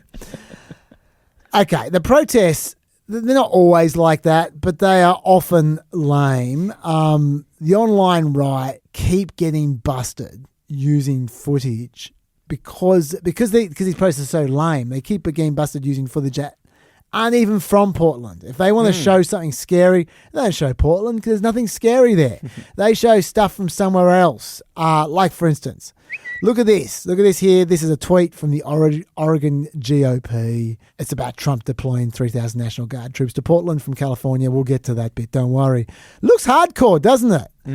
But half of that pic, the top half, is a row of police riot shields. I'm looking at that part particularly and thinking that's my Photoshop ability there. Well, I was going to say, do you see, if you look carefully, do you see that it's not the word police written on those shields? It's the word, oh, crap, yeah. It's the word policia. That's a sign. That's appalling. Those shields are from a photo called South American Right Police, uploaded to Getty in 2008.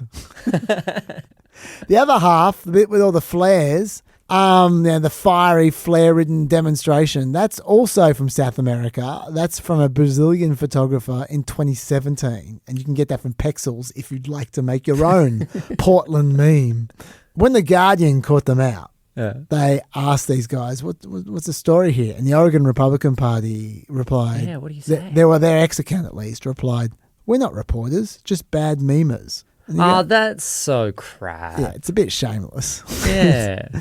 Yeah, I mean, at least own it when you've been caught. But anyway, my point is, there's a lot of stuff that's not scary in Portland, okay? It's not 2020 anymore. That's all I'm saying. Unless you're scared of raves. Yeah, that's right. Unless you're scared of dancing dinosaurs. So what's going on with Trump then when Trump says things like this? But, that was not on my list, Portland, but when I watched television last night, this has been going on. I mean, he's clearly basing that from something. He seems to believe it, I think. Oh, who knows what's going on in his head. Oregon Governor Tina Kotek said, when the president and I spoke, I told him in plain language, there is no insurrection or threat to public safety that necessitates military intervention in Portland or any other city in our state.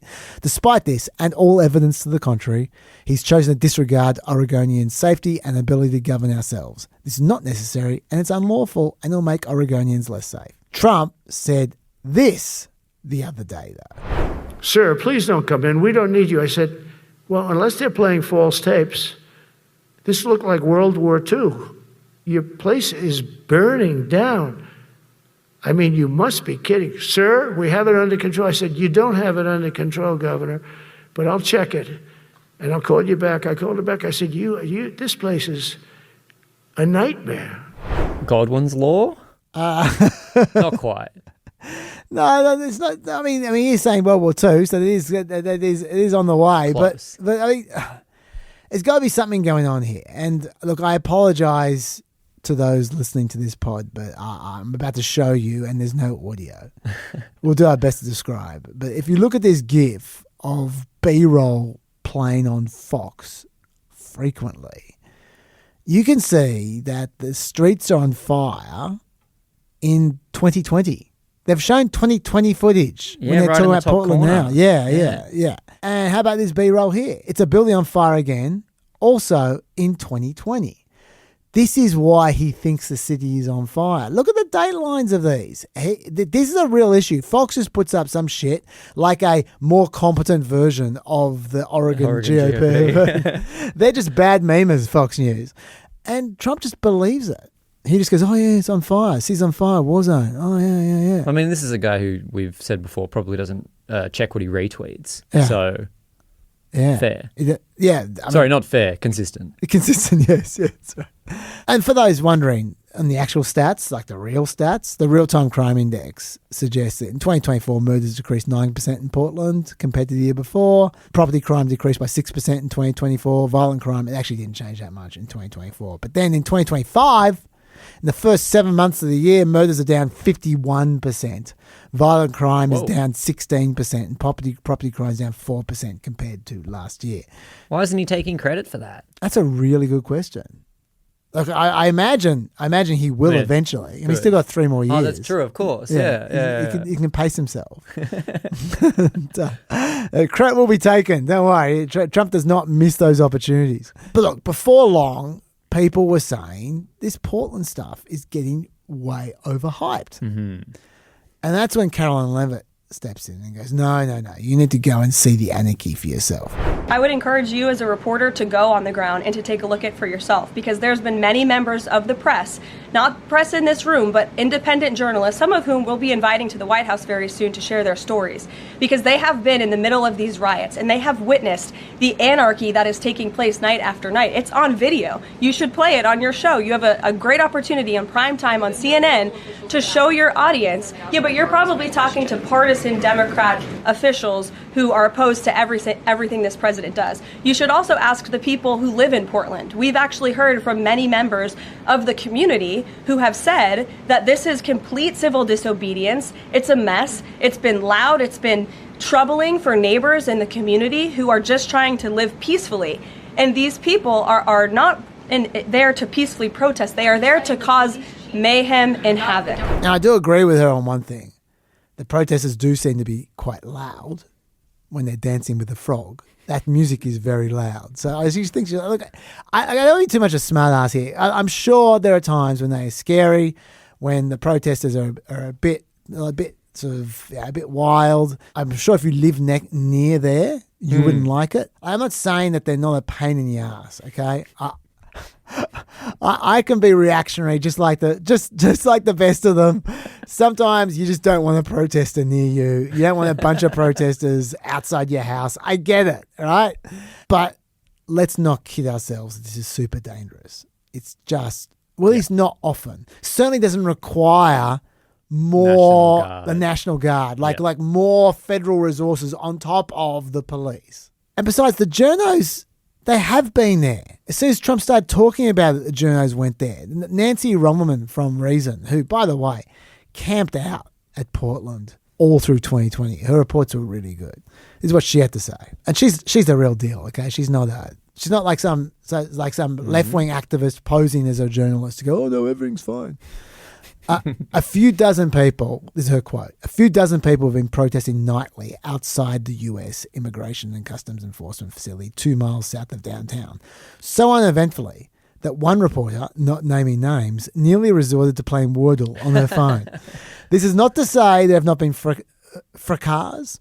There have been rocks and sticks thrown at ICE agents, the shining of lasers into officers' eyes.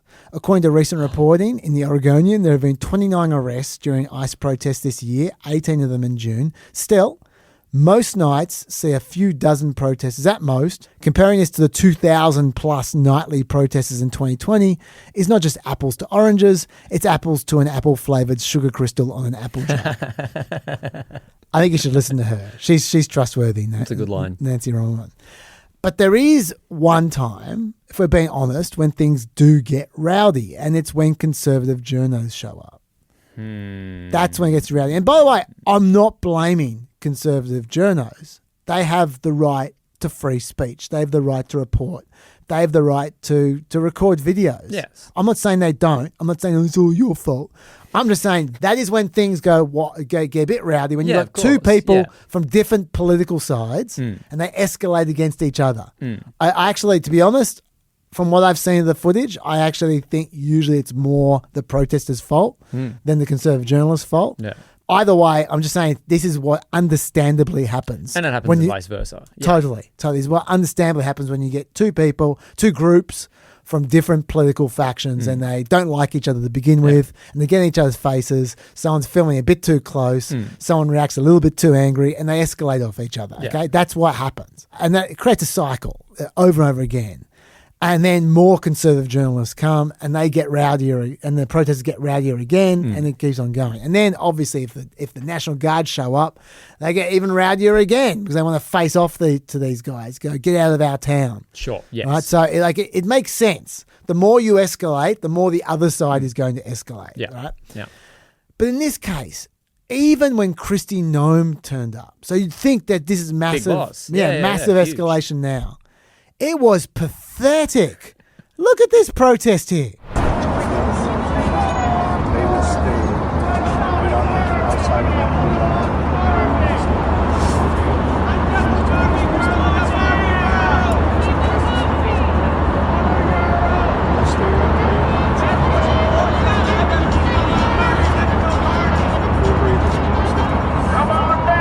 Secretary, do you have a message to the protesters, especially the man in the chicken outfit? Man in the chicken outfit, I just see him now. Goodness sakes. He could do better. Our goal is that people would peacefully protest, but that we would still be allowed to enforce the law in this country. So it's too bad they're uneducated and ill-informed. Kristi Noem is barely staying awake. Like, she's phoning in that statement. She doesn't care. No one cares. The protesters have people in chicken suits. It is not a real protest. It's also shot exactly like that scene from The Office where Michael is talking about depression. The whole thing is shot like The Office. Like, where they're zooming in and zooming out and people go, oh my God, isn't this awkward? And I would say that the protesters are shambling around like Brown's cows. But for all I know, half those protesters are dressed as Brown's cows. That's the way these guys roll.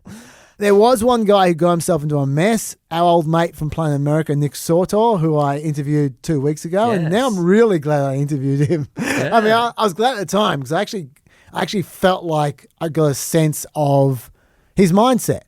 And I don't want to be cruel. I'm honestly not being cruel. I'm just being honest. Yes. My mindset was he's a bit dumb. That was my mindset. So that was the mindset I saw 2 weeks ago. And I thought, this guy's in bad faith. This guy's not manipulative. I don't think he's necessarily dodgy. I just think he's just not very bright. Yeah. And if any of the Peppers want to check out the full interview, it's on the Facebook. Yeah, you can go have a look for yourself. Judge for yourself. I think you may agree, you may disagree, but I was glad that I had spent that time talking to him because then when I saw him get involved in this, I thought, okay, he's not intentionally trying to wind them up. He's not trying to create trouble. What he's doing is he believes the hype. He believes what he saw on Fox News. And he comes in all guns a blazing with his video camera in their face, going, "Oh yeah, save the day. Yeah, let's check this out. I'm gonna document all of this, like one of the great documenters." and then they get angry at him, and you can just see how this happens, right? And then the protesters did get aggressive with him. In particular, this incident here. Fuck out of here, white guy. I'm walking down the street. You're going nowhere. Get out of here. I'll fuck your ass up. I will fuck your ass up. Get out of here. Get out of here now. You're gonna get fucking paid. Don't fucking touch me. Get it, bitch.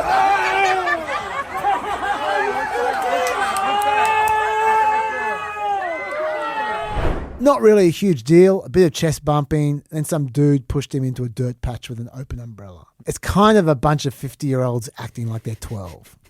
Very reminiscent to me of when I was waiting for the bus at school after soccer. Yeah, classic. Very reminiscent. This was Sortor's take of what happened. I'll just read it out. All of a sudden, I'm being jumped by Antifa thugs. I get back up, I stumble away and go back towards cops where I think, at least all right, well, maybe there'll be a safer place for me to go. Never suspected that I was going to be the target of the arrest, that they were going to coming into me. And when they put me into handcuffs, the first thing that went into my mind wasn't, oh, you've been arrested. It's, oh, they're trying to help you and get you out of here and make it look like they're doing something. Because they weren't telling me what they were doing. They weren't telling me I was under arrest. They weren't telling me what I was being charged with. And it took over an hour for me to find out what I was charged with. Once again, I don't think he's very bright. One of his friends tweeted this out. They said, I walked over towards the Portland police with Nick Sortor. Nick and I were recording a lady making complaints to the police, and then the lady walked off. Nick stood a few feet from the police and was joking with them, saying something along the lines of, I don't like the police until I need them. I'm joking. I support the police. Nothing threatening, nothing belligerent. Still unsure of his joking is why he was arrested and charged with disorderly conduct too. They actually arrested 3 people. Sortor and 2 others. Why? It wasn't clear at the time. This is what Sortor said about the officers charging him with disorderly conduct too. Yeah, so they decided that they could charge me with disorderly conduct in the 2nd degree. And, funny enough, we were pulled over on the side of the road in the cop car for an hour while they were trying to figure out what charge it would be. They were taking phone calls from superiors and stepping out of the vehicle to do so that I couldn't hear what they were talking about. Shady as hell. And they get back in the car and then say, okay, yep, you're being charged with disorderly conduct in the 2nd degree. And I'm like, okay, what exactly does that mean? Like, what disorderly? You got to give me more of a description here. What was the event that led to me being charged with disorderly conduct? And they're like, well, it could have to do with 3 things. It could be either blocking the road, blocking the sidewalk, or getting in a fight. I said, okay, well, which one is it? And they're like, well, we don't actually know the answer to that question. So they were making it up as they went. And funny enough, ironically, Antifa is routinely doing all 3 of those things. That's exactly what they all do. On an hourly basis. Now, some people speculate that he was being arrested for this moment when he took someone's burning flag away from them to put it out. You can see there in the overlay if you're watching. But it turns out he wasn't arrested for that. He was actually arrested for that bit I played before where he was pushed into the dirt patch. These are the reasons the DA gave, the district attorney gave, for letting him go.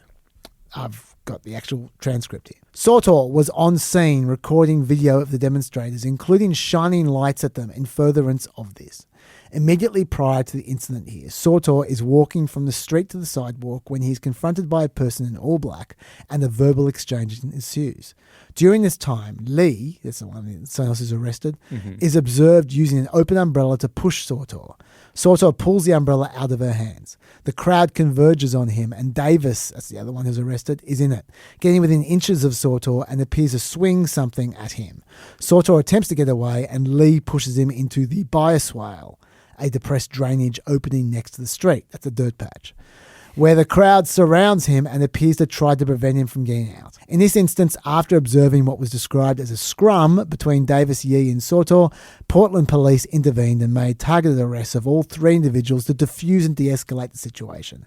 Davis and Yee provably engaged in violent, tumultuous and threatening behaviour as required by the Disorderly Conduct 2 statute, and as such, they will be charged. As to Sortor, any physical contact he had with other persons was defensive in nature, reasonable under the circumstances, and therefore justified. Sortor's conduct of attempting to video record and shine a bright light at the other side, while certainly provocative, is not criminal and does not give rise to any legally justifiable ability to respond with force.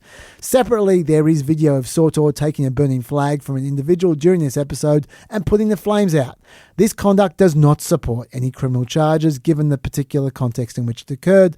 Prosecution is declined. So the two people who pushed Sortor got arrested. He didn't. That's how it should have been. Did he get arrested only to diffuse the situation, but he didn't get charged? That's what they said. Right, yeah. I actually think that that's spin. I think that's bullshit. Oh, okay. Wow. And the reason why is because they said, after observing what was described as a scrum between Davis Yee and Sortor, Portland police intervened and made targeted arrests of all three individuals to defuse and de-escalate the situation. But Sortor and his buddy both said they actually walked over to the police and stood there for a significant amount of time before he was arrested. I don't think Sortor would make that up. Why would he make that up? He doesn't know they're about to say that they came over and to de-escalate the situation. That is not an exculpatory piece of information, him saying, I walked over to the police. Before they arrested me. The fact he said that and the fact his friend also said that independently suggested to me it's probably true. And so I think that's crap. The thing about, we arrested them to de-escalate. I'll tell you what I think happened. Okay. It's just guessing. But what I think happened is the woman that they were watching make a complaint was making a complaint about him. I think that woman made some shit up about Sortor and the police bought it. Took it at a word. Which is exactly the kind of thing these people would do if they're pissed off at Sortor. Because they're escalating against each other. Right? They want to get rid of him. That's a good way to do it. Fascinating. All right? And that would also explain why the police were arguing amongst themselves what they charge him with. And then they saw the video when he released it. And they went, oh, shit. Yeah.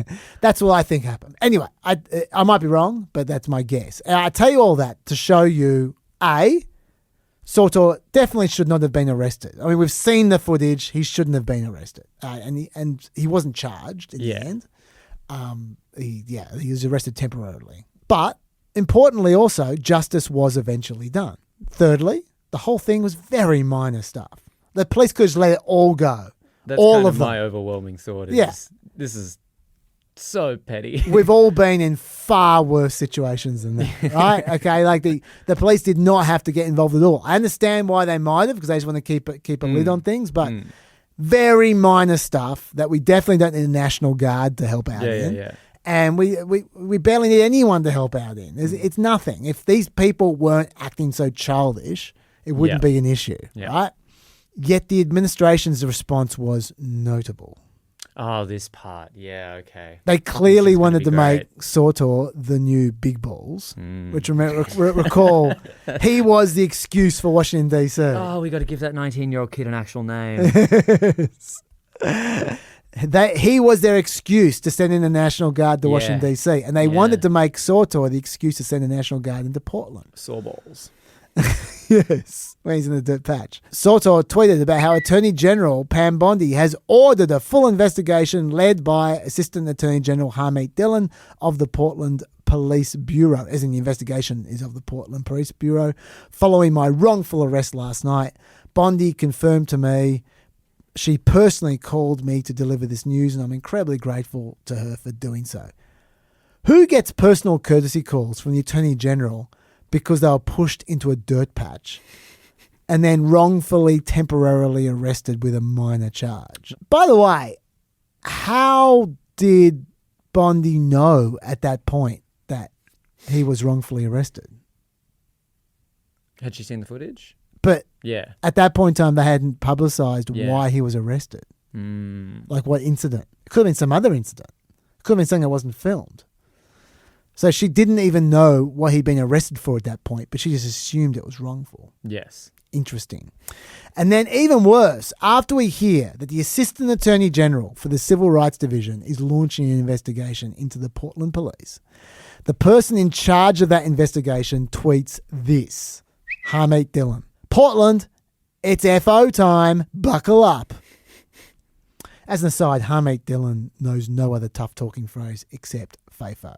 She says it all the time. She uses it for everything. It's kind of sad. But she is meant to be, just stop and think about this for a second. She's meant to be the one in charge of the investigation, to find the facts. And she not only has obviously prejudged her investigation, but she's happy to boast publicly that she has prejudged her investigation. The DOJ is not only completely corrupt now, but they want everyone to know that they are completely corrupt. They want you to know that if you are on their side, you're going to get away with anything. And if you're not on their side, they're going to get you. That's what they want you to know. They're like a gang. Like, it's so depressing what's happened to the DOJ. So, I mean, we can't just get used to it now. We go, oh, yeah, Dylan, what a hack. No, it's nice to be reminded that yeah, until this year, that was completely unheard of. Unspeakably unheard of. Yeah. Like, you just unspeakably unheard of. That's like a contradiction. By definition, if it's unspoken, it's unheard of. But yeah, it's just so bad, and we've just gotten so used to it so quickly. Carolyn Levitt took things even further. This incident is part of a troubling trend in Portland where left-wing mobs believe they get to decide who can visit and live in their city. It is not their city. It is the American people's city, and President Trump is going to restore that. I just spoke with the president about this, and he has directed his team here at the White House to begin reviewing aid that can potentially be cut in Portland. We will not fund states that allow anarchy. There will also be an additional surge of federal resources to Portland immediately, including enhanced CBP and ICE resources. Law and order will prevail, and President Trump will make sure of it. Notice the solution is always to send ICE in. That's their solution to everything. Send ICE in. It's so obvious that their usage of the National Guard is in bad faith. Screwing around with people's lives. Remember those National Guardsmen? They've got jobs. Not even their full-time job. Yeah, they've got actual jobs that they're not going to.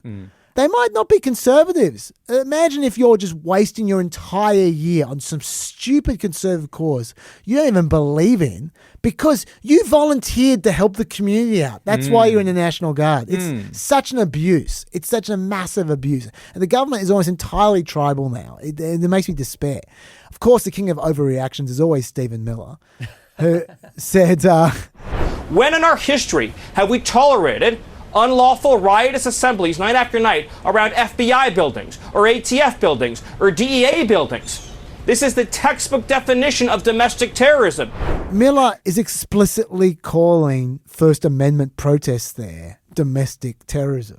You have the right in the First Amendment to protest. And if you thought that was over the top, wait for this. This one is about Chicago, but yeah, all the same diff. It's all in every day he's out there on Fox News talking this kind of shit. The president is not going to allow American citizens to be raped, murdered, maimed, and killed by illegal alien gangbangers, terrorists, drug dealers, and psychopaths. And we're not going to leave our citizens at the mercy of a Democrat criminal justice system that frees serial repeat offenders to stab women in subways, to break into people's homes and stab little children to death in their beds, and to unleash this reign of terror on our citizens. President Trump is not going to stand for it. Oh my God, calm down, Steve. He's the Harry Enton of calling people domestic terrorists. Of fascism. Yeah, that's right. Okay, which takes us to this court case, which I love so much. Okay, because they're now talking about sending out the National Guard to avenge Nick Sortor and to crack down on all these domestic terrorists. And there's a court case in the local district court. The judge is a Trump appointed judge, Judge Karen Emmegart. And this is the first time I've seen where the court system really fights back hard against the constant bad faith from the Trump administration. So I just want to take you through this quickly. Okay, sure. Judge Karen Emmegart, she blocked the Trump administration from using Oregon National Guard soldiers. She was also an associate independent counsel, by the way, under Kenneth Starr, who tried to get Bill Clinton impeached. Oh. All right?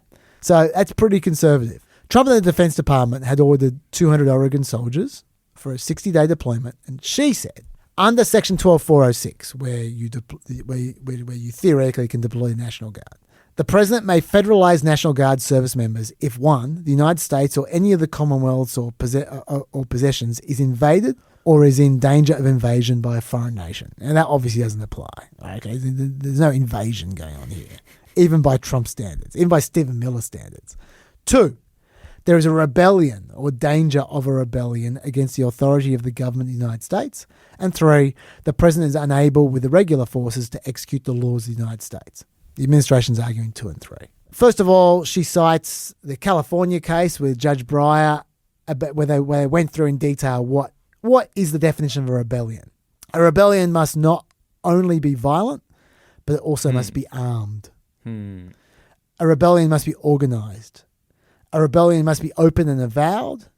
A rebellion must be against the government as a whole, often with an aim of overthrowing the government, rather than in opposition to a single law or issue. That's the definition that she agreed to. In this case, the protests in Portland were not a rebellion and did not pose a danger of a rebellion, especially recently, because she noted that while there was evidence of sporadic violence against federal officers and property damage to a federal building, there was no evidence demonstrating that those episodes of violence were part of an organized attempt to overthrow the government as a whole, and therefore it wasn't a rebellion. She said the claim of emergency was simply untethered to the facts. That's part 2. What about part 3? The bit about the president being unable with regular forces to execute the laws of the United States. Now, that's kind of a judgment call, which leads us to the main game with the Trump administration these days. They often just make determinations of judgment calls, and then they expect deference from the courts. And this was no different. They said the president has determined that Portland met Section 12406's criteria and that courts must defer to that determination, which is exactly what happened in the LA court case. The judge said this is unreasonable. Trump said, well, I've determined that this is reasonable. And then the appeals court said, he's determined it. We give deference to his judgment. The same kind of thing could have happened now. Sure. Because Oregon is under the Ninth Circuit as well. And so the administration keeps on asserting over and over again the courts should show deference over their bad faith determinations, right? But the Ninth Circuit Appeals Court, while it said Section 12406 does not preclude judicial review of the president's determination that a statutory precondition exists, you do have to give a great level of deference to the president's determination that a predicate condition exists, according to them. What this judge said is a great level of deference is not equivalent to ignoring the facts on the ground. Courts must review the president's determination to ensure that it reflects a colorable assessment of the facts and law within a range of honest judgment. See, that's reasonable to me. You need to at least make sure that the judgment's in good faith. That seems reasonable.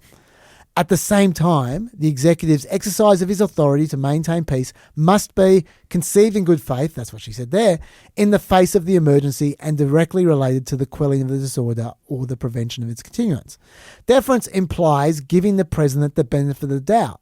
But where there is no doubt, there can be no benefit. The judiciary's role is not to assume the truth of the president's fantasies, but to ensure that factual predicates for emergency powers are real. That's the judiciary's role. Make sure they're real. If they're real, then you defer to him.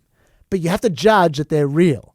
Is there any doubt at all? If there's doubt, give him the benefit of the doubt. But if there's no doubt, he's just talking shit, then don't pretend there's doubt there. Don't give deference. Yeah, don't give deference Okay. there. Judge Immigrant wrote, the president's argument that the need for mobilisation was contradicted by evidence that recent protests have been comparatively quiet and non-violent, supporting the state's case that the decision to use troops was not conceived in good faith. So what's her review?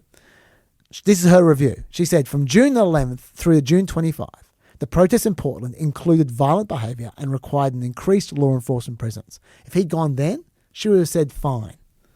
But after June 25, she says the protests were generally peaceful in nature with only sporadic incidents of violence and disruptive behaviour. On September 26, just before he federalised the National Guard, law enforcement observed approximately 8 to 15 people at any given time out the front of ICE, mostly sitting in lawn chairs and walking around. She said energy was low, minimal activity. It is clear that the regular forces were able to execute the laws of the United States, she says. When she asked the administration to show how the facts on the ground in Portland fit the statute's standard of disorder, He pointed out, so the advocate pointed out for the administration, pointed out, amongst other things, that there had been violence in California and an armed attack on an ICE facility in Dallas. She said violence elsewhere cannot support troop deployments here, and concern about hypothetical future conduct does not demonstrate a present inability to execute the laws using non-military federal law enforcement. She said, if you can cite stuff happening other places and in other times, then there is no standard. You can just have National Guard anytime you like. She pointed out there were only 4 events of violence in September at all.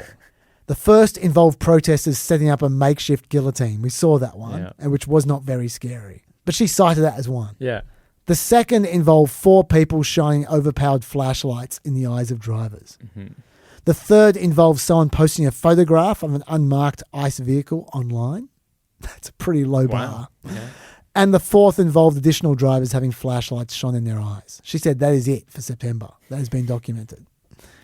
She said those events were inexcusable, but nowhere near the type of incidents that cannot be handled by regular law enforcement forces. So she said, when you assess whether there's any factual predicate whatsoever for the possibility of deference, it doesn't exist. And I think that's a brilliant ruling. I love that. And I think that's the answer. It's pretty airtight. That's the answer to what what the Trump administration has been doing. And I hope other judges follow Start to suit. use it. Yeah. Because that's the answer. I'm not saying you shouldn't show deference. You should show deference. That's the law. I'm not saying that because Trump's there, you ignore the law and you work against him. You follow the law. You're supposed to show deference, but deference can't be blind. It can't be stupidity. It can't be willful blindness. It needs to actually be based on reality. And then you can show deference within the bounds of reality. I think that's the only reasonable thing you can do. The pretense from the Supreme Court that they're all 3 years old, it just does my head in. Why do you have judges if they're going to do that? You don't need judgment to do that. Within hours of her ruling, however, then Pete Hegseth ordered hundreds of members of California's National Guard to deploy to Portland instead, because that she'd ruled against the Oregon National Guard. Yeah, of course. And they said the judge's Saturday order only applied to Oregon troops. It's kind of bad faith we're getting used to now. And she said they were missing the point deliberately, which is absolutely true. Yeah, no duh. So she then broadened the restraining order on Sunday to cover the relocation, federalization, or deployment of members of the National Guard of any state or the District of Columbia in the state of Oregon. Steve Miller's reaction was not positive. He said, the Democrat Party has filled our legal and judicial system with radicals who protect left-wing terrorists. This is a very real and dire crisis for our Republican form of government. The entire government was going to fall because of that judgment. She was a Republican judge. Yes. If you thought that wasn't an overreaction, this next one's a modern Stephen Miller classic. Legal insurrection. The president is the commander-in-chief of the armed forces, not an Oregon judge. Portland, Oregon law enforcement, at the direction of local leaders, have refused to aid ICE officers facing relentless terrorist assault and threats to life. This is an organized terrorist attack on the federal government and its officers, and the deployment of troops is an absolute necessity to defend our personnel, our laws, our government, public order, and the republic itself. The republic itself is being threatened by the Portland Frog. Thanks for grounding me all the way back in what started this, the reality that we're in. Yeah. That's so... I don't know how you do this, man. He's just a mosquito. I find it impossible to read his tweets without slapping the desk below me. It's just... Anyway, so that's where we're at the moment. And Trump is now starting to talk about if this judge doesn't get overruled by the Supreme Court, the appeals court, he's starting to, off the record, say we might use the Insurrection Act, in which they just go over everyone's head. Oh, cool. Which is, well, I'll talk about that in more depth another time, because that's coming. That's coming probably this year. But there'll be plenty of time for us to talk about that. Look, I was going to keep on going to something that was even worse, which is that there's a new security memo from 2 weeks ago that just Steve Miller, in itself, it means nothing. It's potentially quite innocent, but in Steve Miller's hands, someone who's saying the Republic is going to fall because of the Portland Frog, it's dangerous. It's really dangerous. It's really concerning. But I'm going to say it's going to be a tease for next week because we are way over time. Sorry, Supervisor. I will promise you I'll bring it next week, even though it's 2 weeks old already. Lockie, got anything to add about Portland? That I wish that I had a better costume. Oh, man, I'm so underdressed at these things. I really am grateful for that Judge Immigrant ruling. It's really good. I really hope other people take notes. And please don't overrule the Supreme Court. Please. There's so much faith in the law, man. I'm losing it. You guys can tell I'm losing my religion on this, but they're still dregs. Don't make me just super cynical. I'm already pretty cynical. Anyway. Till next week, folks. Thank you all. We'll see you for another Friday special. Another Friday/Saturday special. We're going to be back on Thursday, I think, after that. So until then, stay peppy.